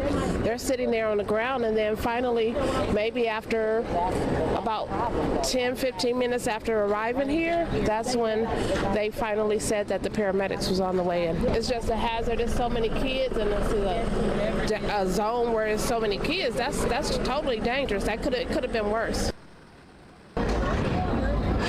Now you are looking live to Felicia's point. Could have been worse. Look at all the children and the parents here as this football game lets out over here at the field by the high school. And then you have this crash as Mikey gives us a look over to the right where it all happens. As far as we know, the victims, their grandmom saying that her daughter-in-law in her mid-20s, still at the ER right now being checked out, and her granddaughter, a 6-year-old, is also in the ER. Both expected to be okay. They're banged up. They're being treated for their injuries. And we understand also from talking that the third person transported in all of this was the LAPD officer involved in the crash. As the investigation goes on, we can tell you at some point they had the black and white choppers in the air circling as they were looking for those 3 suspects, the target of this pursuit to begin with. Don't know if they've made any arrest yet, as the scene and really the focus has been here on this area, the investigation, and the mom and her small child who were injured in all of this. So the investigation goes on. Certainly a story that continues to develop by the hour as we go back to West LA. Yeah, so looking at your scene, it looks like traffic is blocked off there, but a lot of commotion with the families there for football practice. If I have this right, based on the uniforms of the kids, looks like it could be the popular Watts Rams, the young group that is mentored also by the LA Rams, looking at their uniforms. So you have some cars moving. Are these cars trying to leave the football location to exit that area? I would think so, though a lot of the folks seem to be walking down a block or so. There was some cross traffic that was going through, but as Mikey's been showing us the scene here, it's still really all sealed off by LAPD, and the center of it really is that black and white, and you can see where it's sort of T-boned that the black SUV. But yeah, you're right, it was part of it. It may be, in fact, the football team that you were talking about, Christine, the young team that practiced here, certainly by the uniforms that you would draw that conclusion. But everybody, when you were talking to, as I've been talking to some of the folks here, particularly the moms, as they have their sons over here with the football game, saying, they're really shaken up by this. They can't imagine. All of a sudden they hear the sirens and they see a pursuit going by, and then they hear the bang, the crash, and they see the little girl on the ground and in the street, and they say it really has shaken them, as you can imagine. Ed, when you say the sense out there, people are shocked or angry? Which one is it? I think at this point they're just shocked, still can't believe it, all of it with the game. And a lot of these folks who might be leaving the game itself, they may have heard the commotion out here, but still now it's just trying to find out exactly what happened as they come out and get their first look at the scene. All right, well, we hope everybody's going to be okay on that one. It's a lot to witness something like that. Thanks, Ed. All right.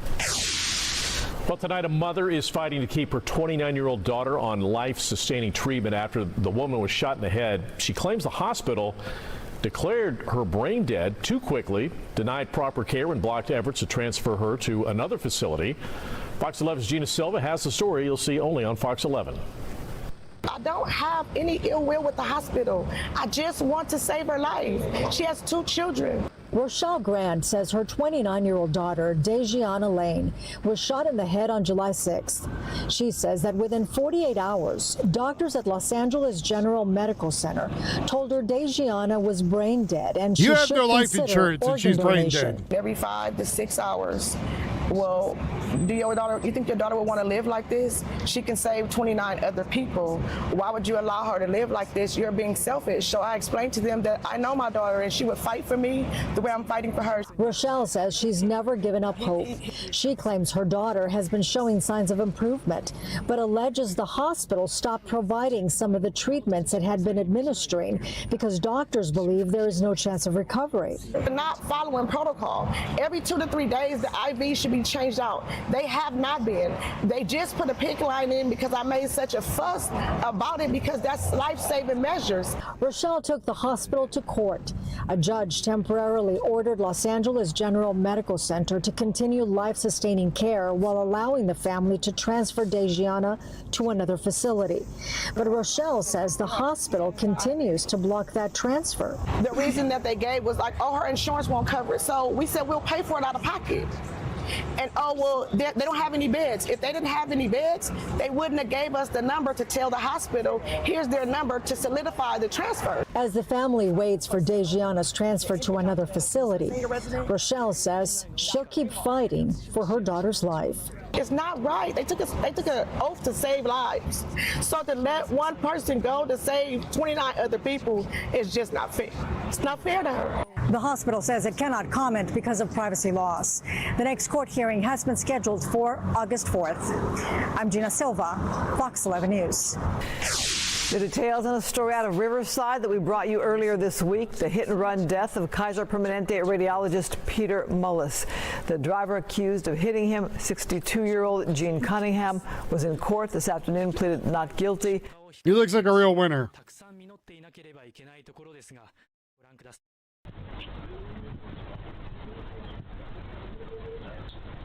Top-notch guy.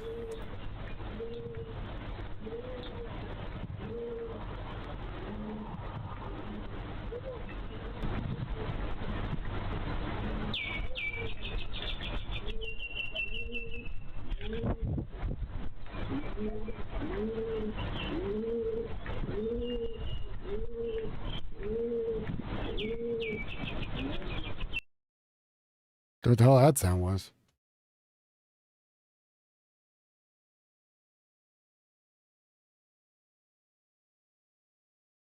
Okay.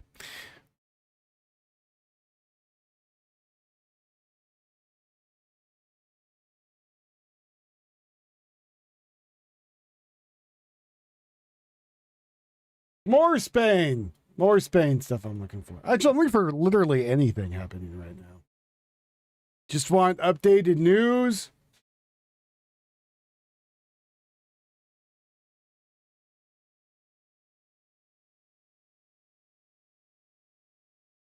Damn it, that was 7 hours ago. I gotta click on something, it's like new, and I click on it's like not new. Not new whatsoever. Maybe, I don't know what the hell that noise was. I was like, that sounds kind of weird. Sounds like a guy playing with his dingle-dongs. I wanted to go back to the what's happening in Los Angeles with the police. Let's see, LA News. Thank you, baby.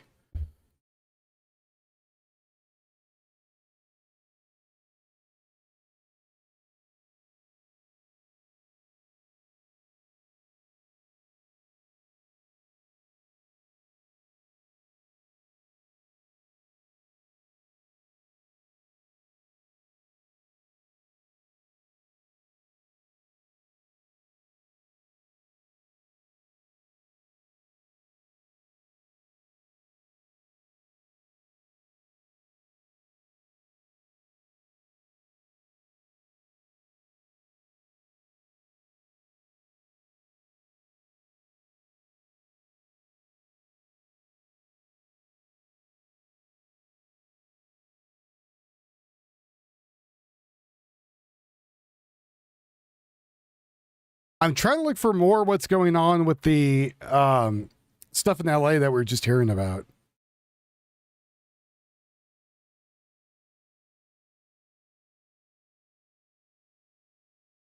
Officer involved crash is what I'm looking for right now. Yeah, I feel like super just drained right now. Like yawning. All right, let's fill the bar. I'm going to have Yuffie go to Dutch Bros. Get me one of those rebels with the stuff in them.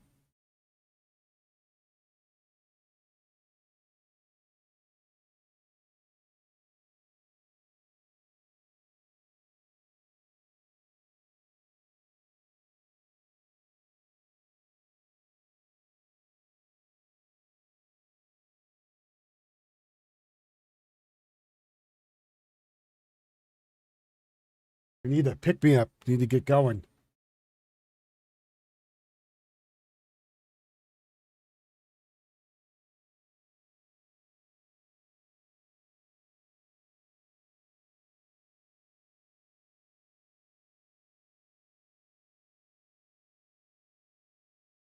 Know what that volume number is, but at least for Patriot, we know that the ceiling of the contract over those 7 years is going to be in the $54 billion range. There is no signed deal yet, unfortunately. They're working towards it. Negotiators with the Pentagon and the companies are working out things like delivery dates, number of units, etc. So that still has to come out in the wash, and then Congress has to jump in at the end and actually authorize the money. And I do want to look at the bigger picture here. What are Patriot missiles, and what does the U.S. use them for? But you got a tip, allegedly. I know. Different. She might play again this weekend. I'm not sure what Yuffie's up to. Weapons that are used to defend against incoming missiles. She had like over 100 people one night. Short-range ones like Stinger, which are carried by a human being and they're fired off your shoulder.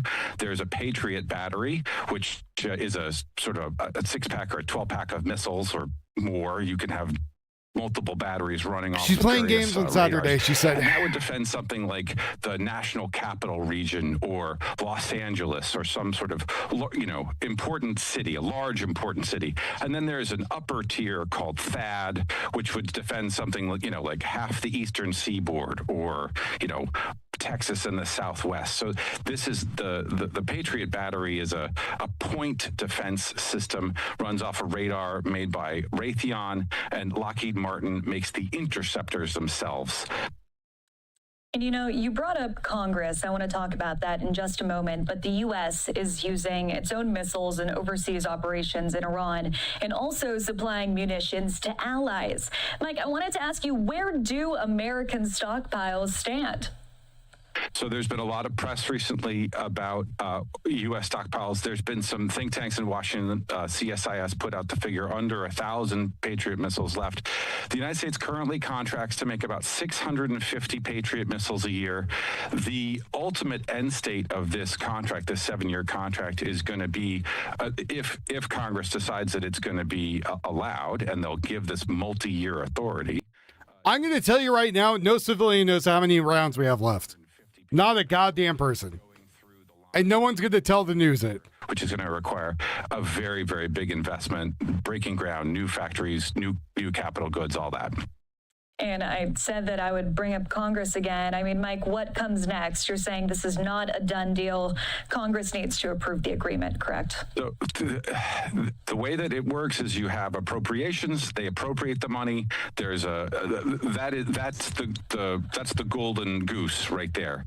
So once the appropriation comes through, which is not foreseen anytime in the near future, that's when they can begin to cut. I assure you, you cannot work. Nobody knows. Good night, Les Bucks. So I assure you, nobody knows who's in the civilian sector, what munitions we have. There will be no deep expansion of manufacturing because these companies just can't be on the hook for breaking ground and buying a whole bunch of new capital goods. Lockheed has said that they're going to invest $9 billion in expanding their missile production facilities, and if there's problems in Congress, the midterm elections are coming up, things in the balance of power in Washington could change over. So you may see the National Defense Authorization Act, which is the policy bill that sets the permission for the multi-year, the 7-year purchase of a variety of different weapons, mainly munitions. That could falter and be delayed. And if we have a CR, we could see it even bump out into further, and then you'll see quarterly earnings for these companies come into question as they have a difficult time making their cash flow numbers. All right, of course, always a lot to look out for in the future. Mike, anything else that I missed that you want to bring up about this agreement? So the Patriot missiles that are being sent are mainly going to U.S. allies in the Gulf region and to protect U.S. service members who are in the region. The United States has by and large stopped sending weapons like the Patriot missile to Ukraine. They haven't done so for quite a while. So the conflict there doesn't draw from this stockpile. However, Zelensky is attempting to marry the two conflicts and may get access to either more U.S. stockpiles in the future if he's successful in doing that, or Zelensky's been asking U.S. allies to allow for third-party transfers of their Patriots. We're allowing them to build them. This guy is very ill-informed, it seems Mike like. Stone with Reuters, we appreciate you coming on the show. Oh, that's why. He's with Reuters. He has no goddamn clue what's going on. Jesus, Fox. Oh, yeah, let me get the guy from Reuters over here to tell what's going on. Yeah, real good. How'd that work out for you? Yeah, Iran has nothing that's going to reach us. The only way Iran can reach is if they put it on a boat. And then they take that boat and they bring that boat over to within firing range. But we're not going to really allow that to happen.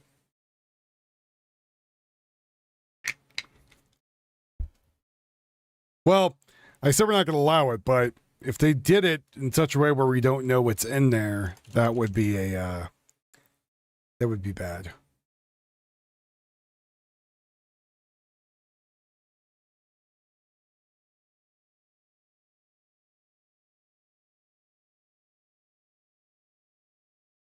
The DOJ is announcing today that since the 4th of July, our southeastern U.S. attorney's offices have charged 12 additional defendants with defrauding taxpayer-funded programs.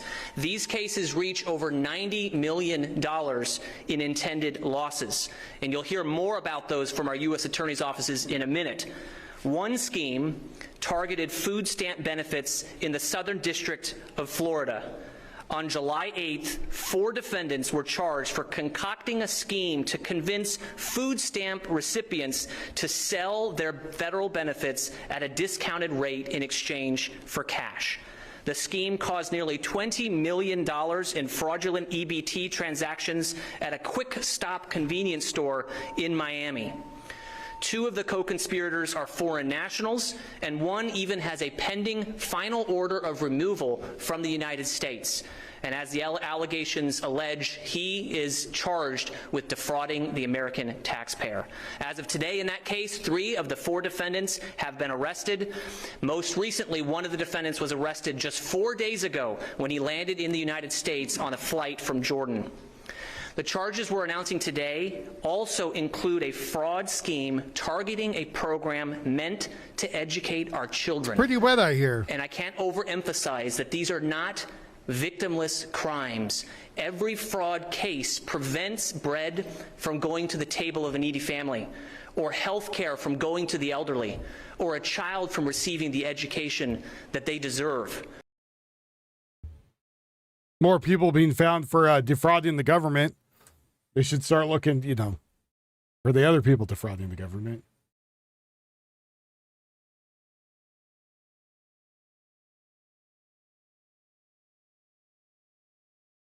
Just saying. I told Tia I'm going to start whipping him until he finds something. Needs a little bit of motivation.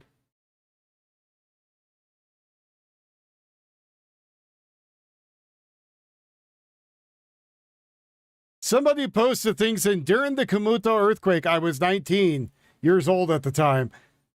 It was only a couple days ago, dude. Did you have a birthday between then?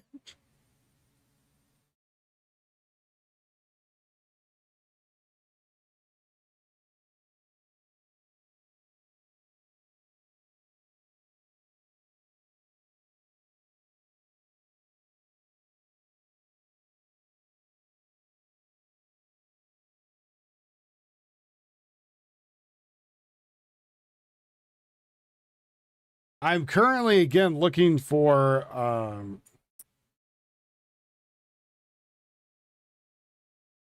for more stuff going on. Like, I could throw something on and it could be, some background. I want either more of Spain, which he hasn't found, more of the car crash, which he hasn't found. I guess there was some protests. Again, everybody who was part of the protest in wherever the hell that was, Minnesota. The hell was that? For the guy that got shot? I can't remember where the hell it was. Wisconsin? Was that it? I don't remember. Don't remember, chat. Yeah, Madison, Wisconsin. Like, I think they just kind of gave up. No, not Fukushima. He was talking to the guy said the other earthquake. He said, when I was reading, it was the recent one. Unless he misspelled, but it doesn't look like it.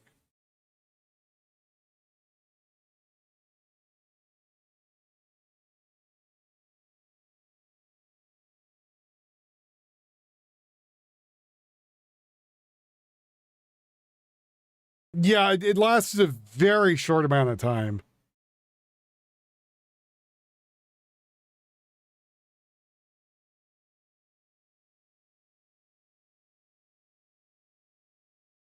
Not a lot of people give a shit.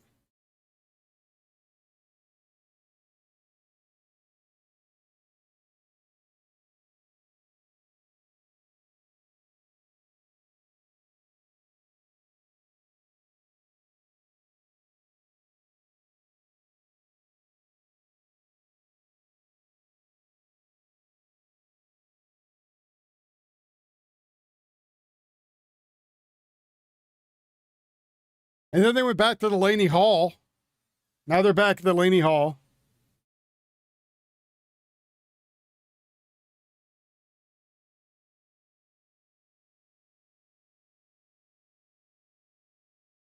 And they were out there kicking dirt for 10 minutes, and that ended quickly.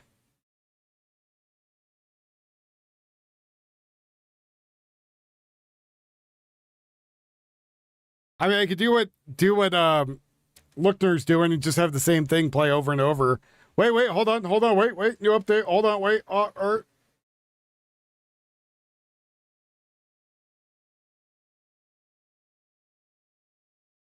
I did not. I was just reading the thing.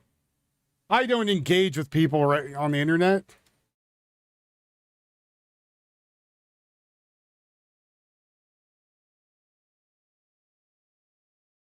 Here, Tio, here's another lead for you. There's a Waukesha police shooting and a hostage situation 14 minutes ago.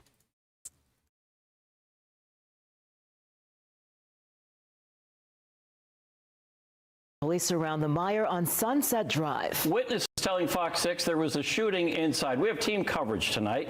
And let's start with Brett Lemoyne, who has been on top of the story from the very beginning, who saw at least one person taken out of the store on a stretcher. Yeah, good evening, Ted and Kim. And we don't know if that individual was the suspect or the victim in this case. Police Chief Dan Thompson held a press conference just about a half hour ago involving the new details that have emerged here. He says at about 5:51 p.m., a 911 call was placed from inside Meijer from the suspect. The chief says the suspect told investigators that he had a knife and he had taken a hostage and wanted to speak with crisis negotiators. They ended up talking with him and dialoguing with him over the phone while officers were dispatched. When they arrived, they saw him inside the center of the store with a knife. A 59-year-old male was with him. That is what they're being described as the hostage in this case. He was also injured, although Waukesha police have not yet said if he was injured by the knife that this man had or if it was the gunfire that ensued. But police tried to negotiate with this man, told him to put the knife down. Ultimately, an officer, a 26-year-old male, fired a gunshot, shot this individual. Waukesha police say this is a man that is known to them. He has a history with law enforcement, but they would not elaborate further as to what the relationship was between this man and the 56 26-year-old hostage in this case. Police Chief Dan Thompson tonight, in his own words, describing what happened. Responding officers were directed to the suspect's location inside the store. Upon making contact, officers observed a suspect armed with a knife in close proximity to a 59-year-old male victim. Officers issued multiple commands for the suspect to drop the knife. Based on the suspect's actions and immediate threat he posed to the victim and the responding officers, one officer discharged their firearm to stop the threat of the armed suspect. Officers immediately transitioned to providing emergency medical care to the suspect, including the application of a tourniquet. Now, a knife was recovered at the scene, and Chief Thompson says the entire incident was captured on body camera. When asked after the press conference if he had reviewed the body camera, Chief Thompson simply said that everything he knows about this case and everything that he's seen and heard indicates that this officer acted in accordance with policy. So, Brett, this is now 4 hours later that we're getting information from police because they spent a lot of time talking to the many witnesses who were in the store and saw or heard something. Yeah, and the chief said that was really critical, Kim, because of the location of where this happened. It was central to the store, right in the middle of a very large department store and grocery store, Meijer on Sunset. And there were a number of witnesses that saw this. Presumably there will also be cameras, store cameras, that captured what happened during the incident and also what led up to it as well. And of course, police body camera videos. Brett, I want to ask you, 2 people must have been taken out in an ambulance, but we only saw 1. That's correct. Yeah, so we have viewer video, and I witnessed personally one individual being taken by paramedics. It appeared that he had some bleeding from his knee or leg. He was taken in an upright position into the ambulance and taken away from the scene really within moments after this unfolded. If the 911 call came in at 5:51, I was on scene just after 6, and the ambulance left shortly after that. All right, thanks for that timeline. That will be critical. Thank you. Police are still on the scene hours after this all unfolded. Christina. Thank you, Ty. Here's the press briefing of it. Today, Thursday, July 30th, 2026, at approximately 5:51 p.m., the City of Waukesha Emergency Communications Center received a 911 call from the Meijer grocery store located at 801 East Sunset Avenue. The caller, an adult male, stated that he was armed with a knife, had taken a hostage, and demanded to speak with the hostage negotiator. Waukesha police officers immediately responded to the store, while a trained crisis negotiator from the Waukesha Police Department established telephone contact with the suspect. Responding officers were directed to the suspect's location inside the store. Upon making contact, officers observed a suspect armed with a knife and in close proximity to a 59-year-old male victim. Officers issued multiple commands for the suspect to drop the knife. Based on the suspect's actions and immediate threat he posed to the victim and the responding officers, one officer discharged their firearm to stop the threat of the armed suspect. Officers immediately transitioned to providing emergency medical care to the suspect, including the application of a tourniquet. The suspect was transported by ambulance to a local hospital and remains in critical condition. The victim also sustained injuries. He was treated at the scene for non-life-threatening injuries and was transported to a local hospital. The knife believed to have been used in this incident was recovered at the scene, which was in close proximity to the suspect. One officer was involved in the shooting. The officer is a 26-year-old male and has 5 years of law enforcement experience. In accordance with department policy and standard law enforcement practice, the officer has been placed on administrative leave. The incident was captured on body-worn camera. To maintain integrity investigation, the video will not be released at this time. The Waukesha Police Department would like to thank all the responding agencies who assisted in this incident, to include the Waukesha Fire Department, Waukesha County Sheriff's Office, Wisconsin State Patrol, Wisconsin State Crime Lab, and Milwaukee Area Investigative Team. As required under Wisconsin law, an independent investigation will be conducted by an outside agency. The Milwaukee Area Investigative Team, also known as MATE, has assumed responsibility for this investigation, with Greenfield Police Department serving as the lead agency. Upon completion of the investigation, will be forwarded to the Waukesha County District Attorney's Office for review. Preliminary investigation shows that the officer acted within state statutes, department policy, and department training, and fulfilled the mission of Waukesha Police Department's pledge to serve with integrity, honor, and courage. I'll take a couple questions. I'm glad to hear that the officers are all okay. Can you explain what the relationship was between the suspect and this 59-year-old? So I'll tell you, at this time, it's unknown and not confirmed yet, so that is under investigation. I'll tell you this, we don't know if there was a relationship with them at all, but it's under investigation. Can you also confirm there was reports of someone with white face paint, presumably the individual with the knife. Was there something concealing this individual's face? That is unknown to me at this time. That we'd have to wait for that to come out with the investigation. When that first call came in, Chief, did the gentleman identify himself to the dispatchers? He did identify himself by name. And does he have any history with your department? There is prior history of contact with us with that individual. What kind of contact? At this time, that part of the investigation won't be later released, but not at this time. Where in the store did this happen? Oh, that's a good point. So this happened in the main area of the store, like almost in the middle.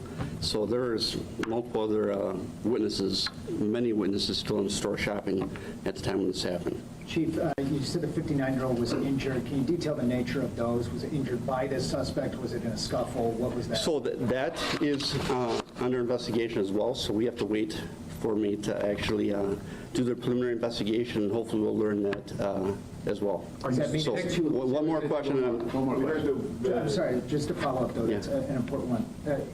It's too early to say that the suspect injured the victim? So what I'm saying is, I know that the suspect, the officer is discharged his firearm to stop the suspect, and we do know that the victim was injured. What is being under investigation right now is how that transpired. Thank you. And the suspect just had a knife. We heard reports that he might have had a gun. All we recovered from the scene was a knife at this point. And you're not able to say that that victim was injured by gunfire or the knife or some other means? Not at this time. All right, that's all the questions we're going to take. Thank you. Thank you.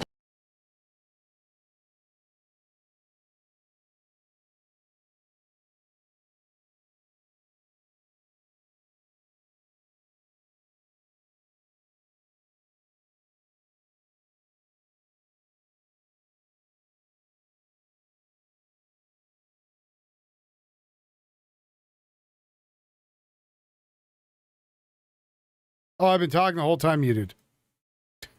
In Seattle, a lot of people travel internationally to that event, and the Andy now is now on Newsmax, right by the Seattle Space Needle. So this is right in the city center. There were 3 people who were killed and 7 others who were injured by gunfire, including a 2-year-old toddler. This is a big deal, and the handling from the city officials has been catastrophic. So first of all, there was a over 5-hour delay on the press conference, whilst there was and still remains a at-large gunman, and the public weren't informed of that. So the public had this perception that it was safe to return outside when that wasn't the case. And according to what Seattle police have leaked to local media in Seattle, the reason why that delay happened was because the mayor's office wanted to have her Democrat buddies, the governor and Congresswoman Jayapal, to be there in front of the cameras.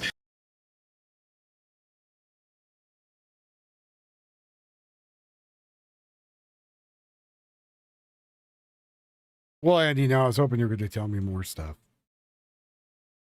Come on, Tio, I'm half awake. Mush! Otherwise, Garbo has to fill up the rest of the bar. He really does not want to do that. Now the shocker indeed.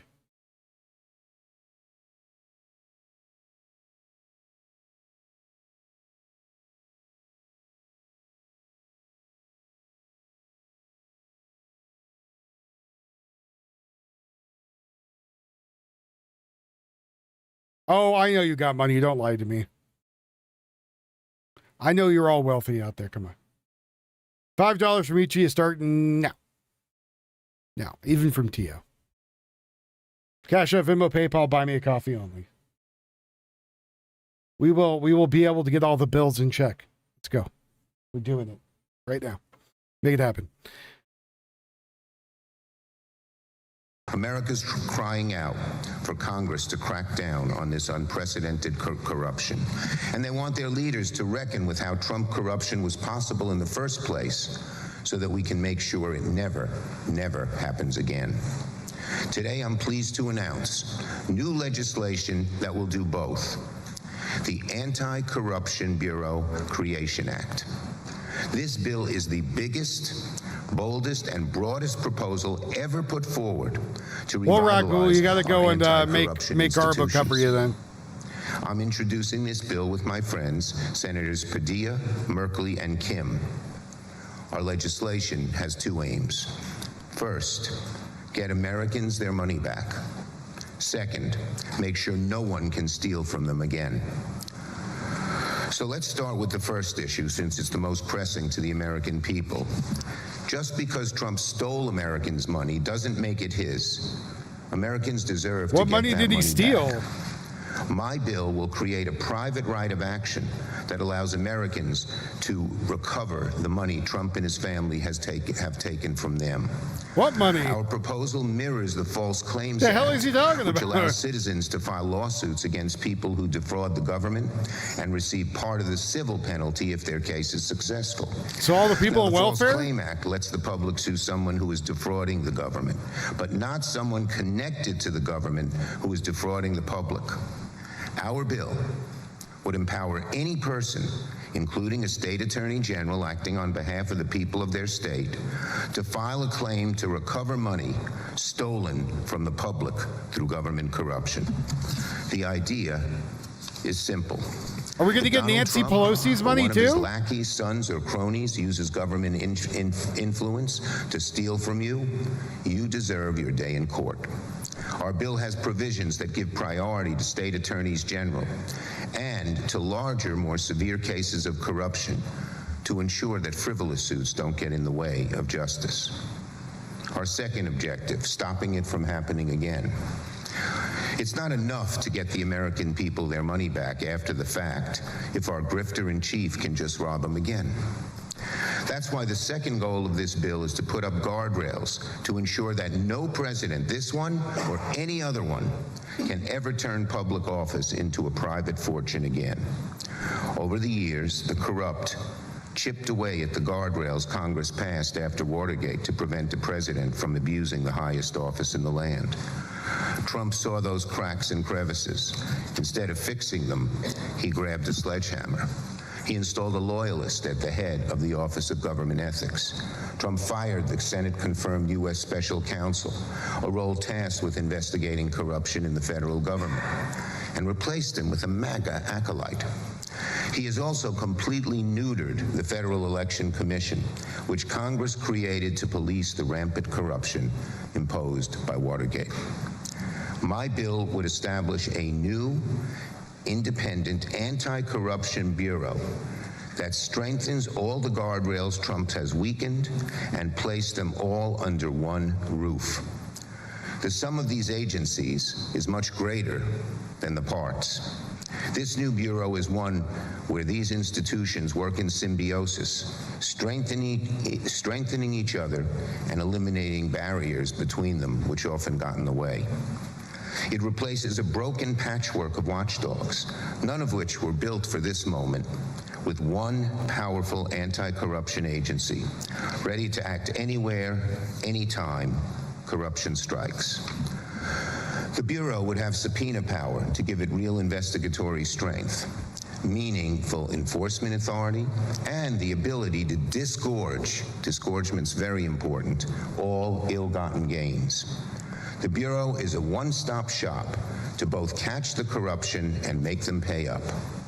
A 7-member body nominated by the president with the advice and consent to the Senate, would lead the Bureau, 3 members per party, with the requirement for a nonpartisan 7th member.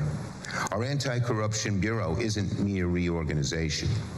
We are giving the Bureau real independence from the president, real insulation from partisan politics, no, I think Mitch is dead. And real teeth to hold the corrupt accountable. Let me explain how. At least brain dead, if nothing Let's say else. Congress tries to defund the agency. The Bureau has a self-sustaining funding source to guarantee its independence. Well, I don't think it's going to pass. Much like the Federal Reserve.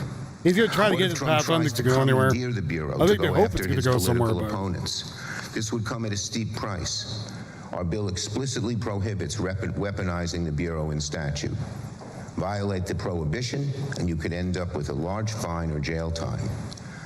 Let's say Trump tries to dismantle the Bureau by purging its commissioners. Nope, that won't work.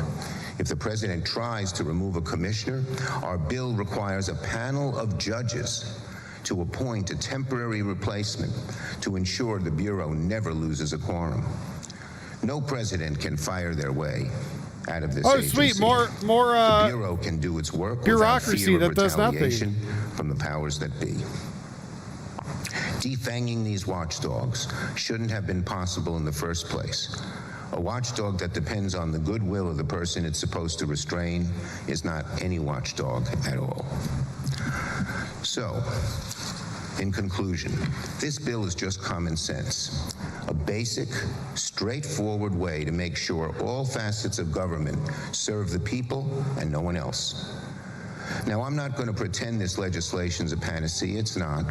But it's a big, important first step at a time when the public is calling on Congress to act. We'll fight for as long as it takes to make this bill law because this issue is bigger than Donald Trump. Trump has created obnoxious new ways to undo government ethics that no one ever imagined a president would attempt. But picture if our next president is an even more devious or competent crook. The bill isn't just about this moment. It's about restoring Americans' trust in government long term. Don't underestimate how disgusted certain Republicans are by this corruption. I expect many of them will welcome this type of legislation. Now, throughout our history, when corruption has reared its ugly head, especially after the biggest scandals, Americans didn't look away. We rose up, we responded, and we often did so in a bipartisan fashion. When the spoils system led to widespread corruption and incompetence in federal agencies, Congress created a competitive civil service.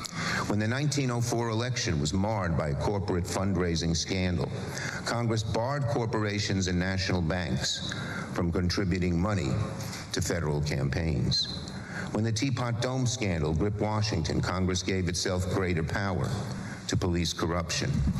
And when the Watergate scandal exposed a re-election strategy built on political espionage, illegal campaign money, and a criminal cover-up run out of the Oval Office, Congress responded with a flurry of activity, setting up new ethics and campaign finance agencies and establishing new rules meant to restore trust in government. Vice President Vance recently opined that, quote, if Watergate happened tomorrow, it would be like a 12-hour news story. He was sadly correct. You want to know why? Because the scope and scale of Trump's corruption dwarfs anything we have seen in American history. Nixon's Watergate burglars acted in the dead of night. Trump's corruption is happening in broad daylight. No president has ever come close to this level of self-dealing and self-enrichment. When Trump and his family make $4 billion off the presidency in just 18 months, the American people demand that we respond. Americans are demanding we go back to a government that has some honor and some decency. This so are you leaving office? Is that what he said? And that we're going to fight for them with the strongest measures ever been proposed. That means clawing back billions siphoned off by Trump, his family, his cronies, standing up an anti-corruption bureau with authority, independence, and resources to enforce the law without fear or favor. We need to go further.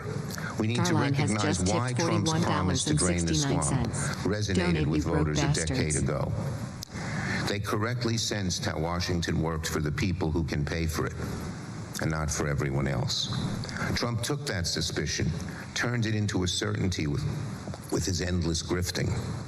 If we're going to get Americans to trust in government again, it won't be enough to drain the swamp only to let the next con man fill it back up further down the line. Now, maybe it's fitting that we're here just a couple of blocks north of Constitution Avenue. Hundreds of years ago, there was an open sewer where this street now sits. A putrid canal funneled all the city's waste into the swamp around the Potomac. The stench got so bad that the community did more than just drain it. They filled it in, they paved it over, and they built something stronger on top. That's the task ahead of us.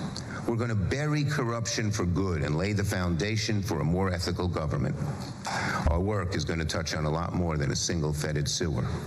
We're going to flush out the corruption that one of the most venal individuals in our nation's history has unleashed in every corner of the federal government. This bill is where we begin. You think Nancy Pelosi heard this and started sweating? All right, Senator Schumer speaking there at a press conference earlier today. He put this on social media saying, "I'm introducing the Anti-Corruption Bureau Creation Act, unprecedented corruption by Donald Trump and his sycophants requires unprecedented legislation to fight back and hold them accountable. My bill would get Americans their money back and establish a new independent anti-corruption bureau to stop this corruption from happening again." All right, everyone, it is time for our last break of the hour. You're watching live now from... I am not. A few dollars to go to hit over the $100 mark.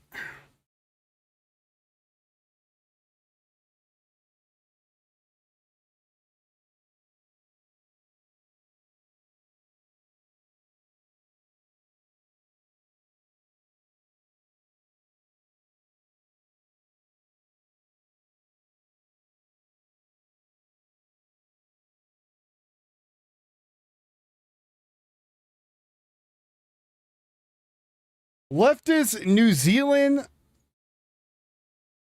parliamentary member. Oh, yeah, let's watch this. Such crazy people.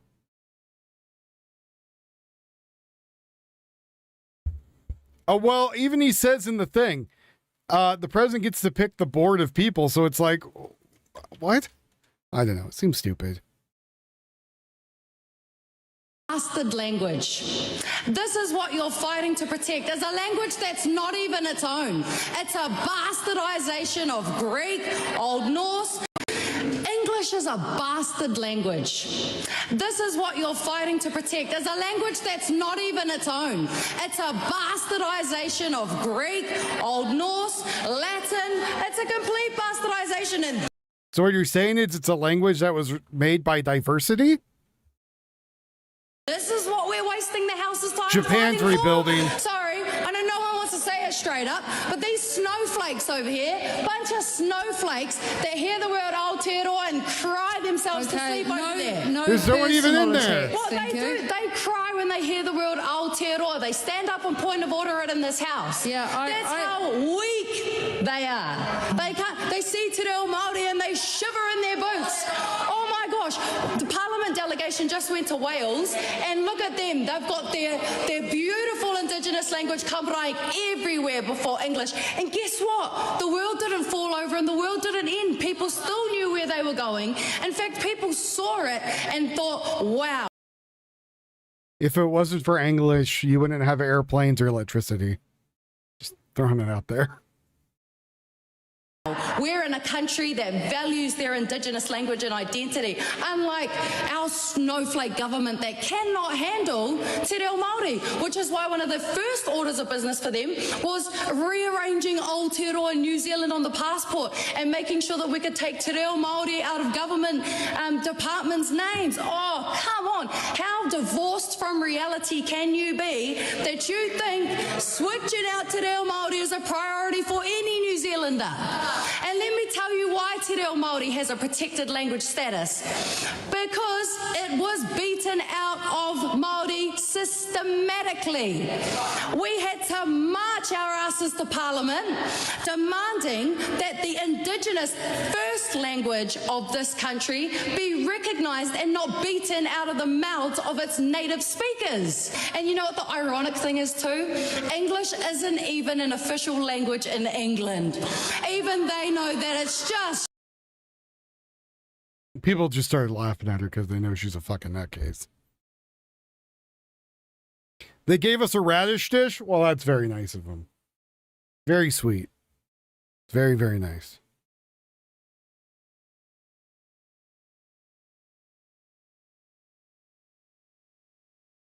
Very, very sweet of them.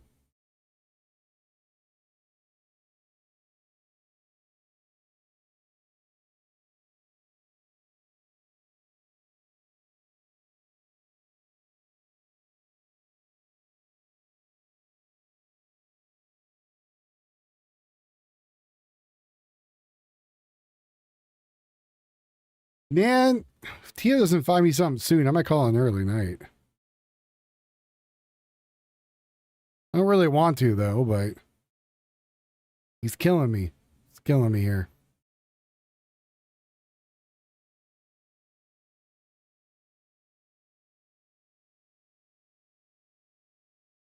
Apparently, one of the drones that they launched from is now with a bow and arrow. They have a small micro drone they launch up in the air with a bow and arrow. It detaches from the shaft of the arrow and then maneuvers around with it's up in the air. That's kind of neat.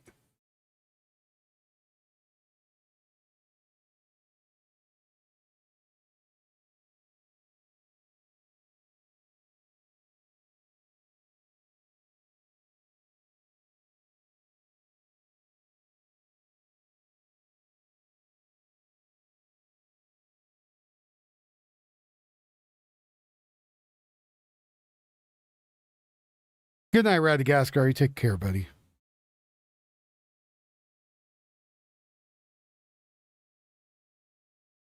Sheriff's office. The reason I stopped you for two reasons, okay?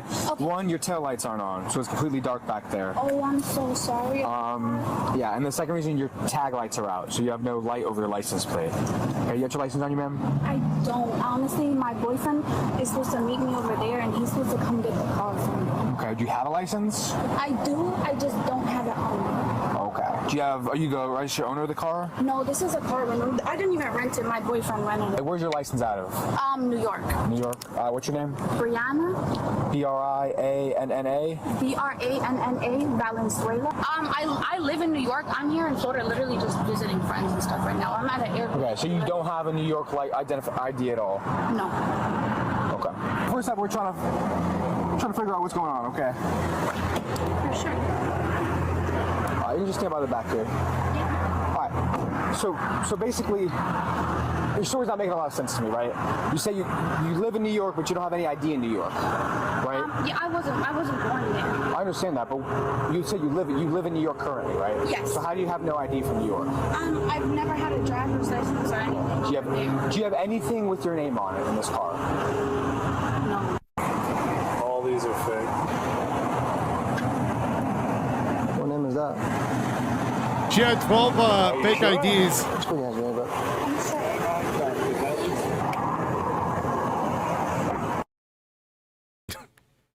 12 fake IDs.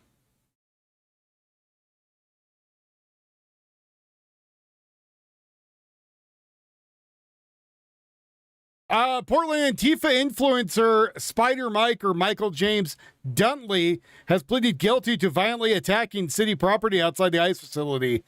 In the sweetheart plea deal, the 59-year-old has to stay 300 feet away from the building.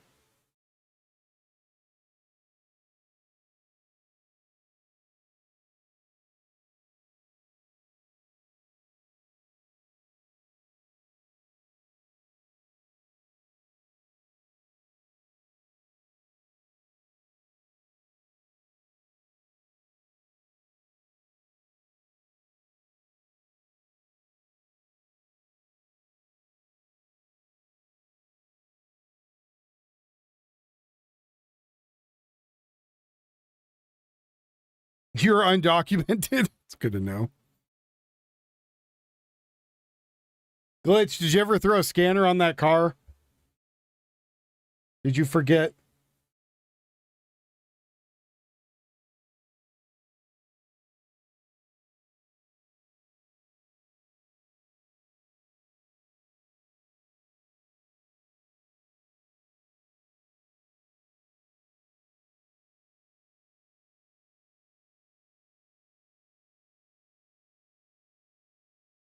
Yeah,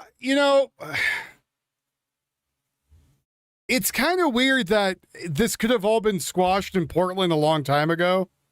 If people were just, the cops went down there and were like, hey, look, you guys can't be out here every goddamn night acting stupid, right? Like, that's not okay. Go home, right? And then they would have been okay. And they would have left. That would have been the end of it. Now, years later, people are still like, oh, well, we're going to do all these court cases now of it. You really didn't. You could have literally not been out there for, 5 years. And I would have even had like the police chief go up to the mayor and be like, so these people can attack us indiscriminately and we can't do anything about it? Is that what you're telling us? Yeah? All right. Well, we're all leaving. Good luck on your city. We're on strike. But, that would involve them growing a pair of nuts and actually doing something.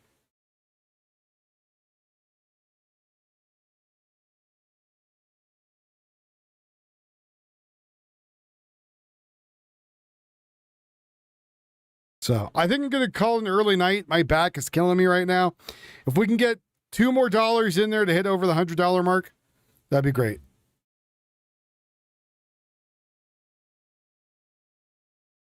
Two hard revs? The hell does that mean?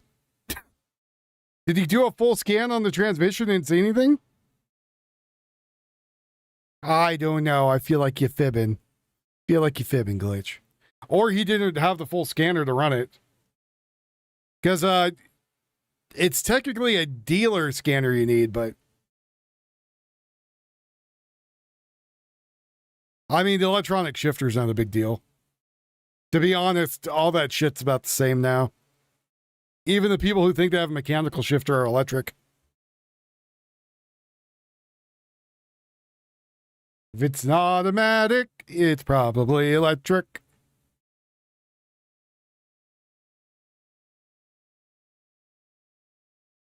You didn't have to pay this guy in moonshine, did you? Yeah, I think the mayor and the governor should have been arrested for sedition. Long time ago.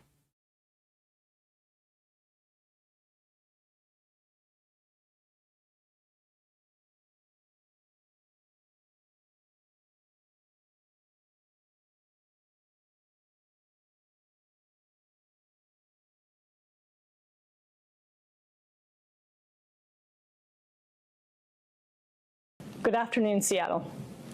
You deserve clarity about what's happened over these past few days. Since the horrific shooting at the Seattle Center, our city has been grieving and searching for answers. I want to speak directly to you about what we are doing now, what we are changing, and how we are moving forward together. My first obligation is to the families you had to pay him in Carlos shine, Israel gotcha. Sanchez Villalba, Ashley Whitehead, and Junior Sinico Semo, and to everyone who was at Seattle Center that day. I have complete confidence in the SPD team that is conducting this investigation and in their ability to uncover the facts. I also know there are real questions about how the city communicated with the public. The officers who responded on Sunday deserve enormous credit. They acted with speed and professionalism in a dangerous and chaotic situation. They took a suspect into custody immediately and may have prevented this tragedy from becoming even larger. Every SPD and city staff member on scene responded with care and professionalism. It was the very best of Seattle. Fetal alcohol syndrome, Soma? However, our after-action review of the city's communications with the public and the media revealed real gaps. Information could and should have gone out much faster through social media, the emergency alert system, the SPD blotter, and/or an off-site press conference. The public should have heard sooner about outstanding suspects and the status of the Seattle Center campus. We will be working with SPD to ensure that communications go out much sooner in the future, should anything like this happen again. I want to clarify a few things. Earlier this week, I should not have defended the fact that the city did not use Alert Seattle. Through our review, I have learned that there was a miscommunication between departments that resulted so people in no bullied alert her. going out when Okay. it would have been So that's a good. tool So if to the people use. bully her enough, we can get whatever I we also want want. to name that there was miscommunication between SPD and my office about the timing of a press conference late in the evening between 9:45 and 10:45 p.m. What I did not fully understand in that moment was how little information had reached the public or the press since the incident began at 6 p.m. Had I known that, I would have pushed for an immediate briefing rather than waiting Sean, for a press conference to be organized. The if he's frustration in that was Spain directed at proper, he's elected fine. officials arriving that evening was understandable. If he's and in it was Africa frustration on that the had been little building for little area hours. they own, then We are now putting in place processes and protocols to ensure that this does not happen again. This includes updated SPD protocols for communicating with the media and the public, clearer coordination between departments, and stronger communication channels between my office and SPD. As we move forward, accountability applies to me, our systems, and every part of city leadership.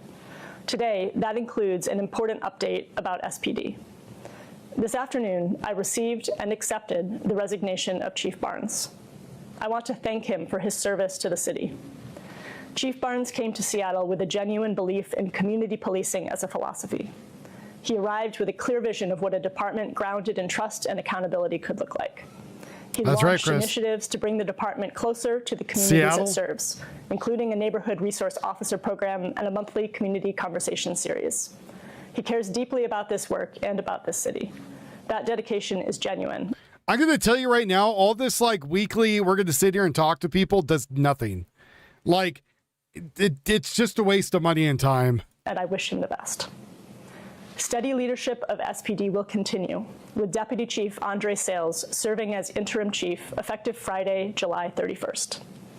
Deputy Chief Sales brings more than 20 years of law enforcement experience from the Beloit Police Department in Wisconsin, where he became chief of police in 2021. In 2025, Sales joined the Seattle Police Department as Deputy Chief of Administration and Investigations.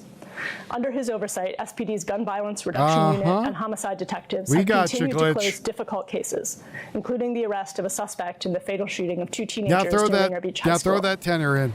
Sales is the right interim leader for SPD in this moment, and to ensure continuity while we conduct a Well, thorough she's reading a search for permanent teleprompter, chief. so someone else wrote this for her. In the interest of being transparent, I'm getting this information out to the people now. I also want to be a good partner to the media, and we will host a press conference with Interim Chief Sales on Friday to introduce him more fully and answer questions. No The problem. selection process for the next permanent police chief will align with city charter requirements. The permanent police chief will be selected from the 3 highest-ranking candidates, followed by city council confirmation. There will be strong community input as well. I want to emphasize that this leadership transition does not interrupt Seattle's readiness in any way. With major public events this weekend and beyond, the department is fully prepared. Seattle had a 15-year-old kid that opened fire and shot some people while he was shooting at some other gang-related guy. The Seattle police, nor did the mayor, go out there and actually inform people about what was going on till way later, and it was just a big shit show. Yeah. And so the chief of police is more or less the scapegoat for it, and has tires now on his back from where they're throwing him under, saying it was his fault. It's her fault because, the buck ends with her. So instead of actually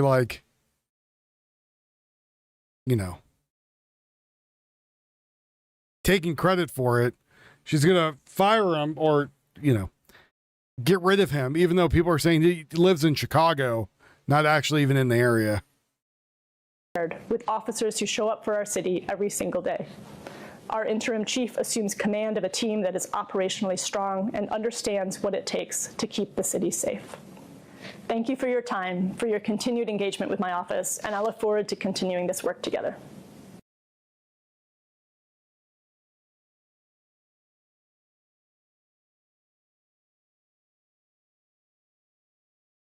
Yes, it's all propaganda speak.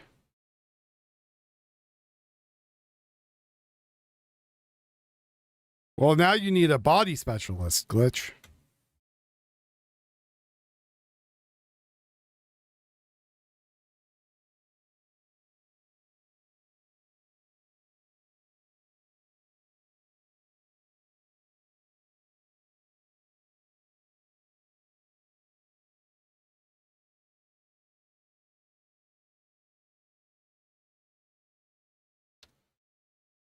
Oh, Dr. Sayers. Let's see. Went over all the Spain stuff. There's nothing new till later.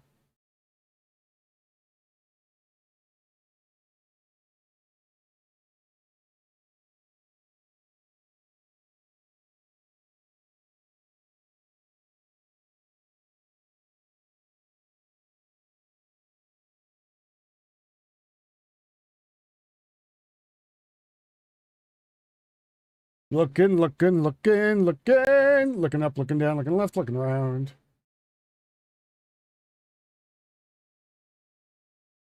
Looking.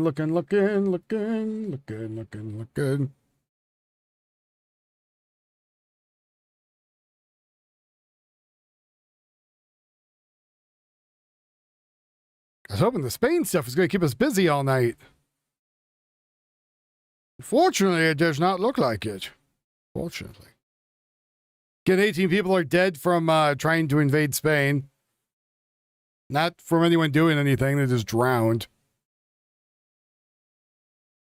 Looking up, looking down, looking left, looking right, looking.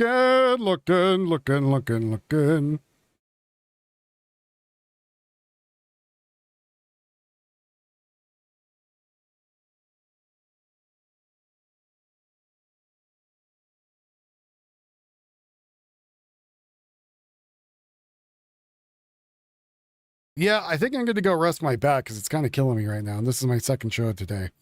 So I'm going to go chill and rest my back. If you guys want to throw in the last $2, that would be spectacular. I know some of you have $2 you're not using. Who are the Asians? Those are people in Japan talking about the disaster relief. The barbecue in Spain is not a good attraction for Moroccans. No.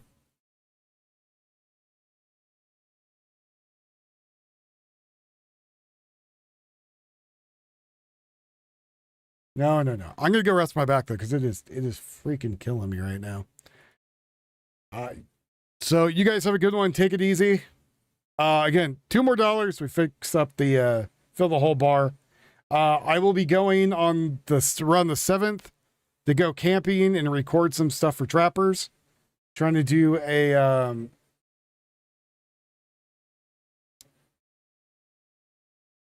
another video for them.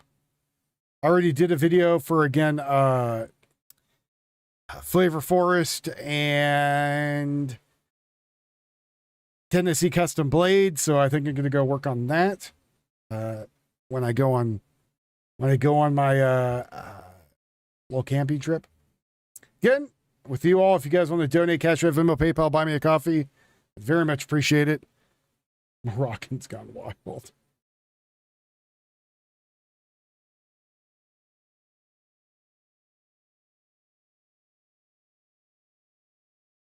Well, thank you very much. Again, Cash App, Venmo, PayPal, buy me a coffee. If my mods want to drop those in really quick, that'd be great. And I am out of here. I'm going to go rest my back because, again, I'm in a tremendous amount of pain. So I'm going to go do that. You guys have a good night tonight. I will see you later. Take it easy. Bye-bye. Bye-bye.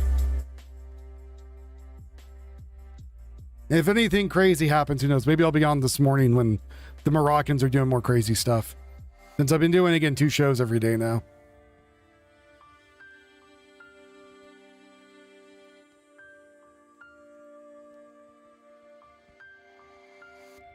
Oh, thanks, Chris. Appreciate that, man.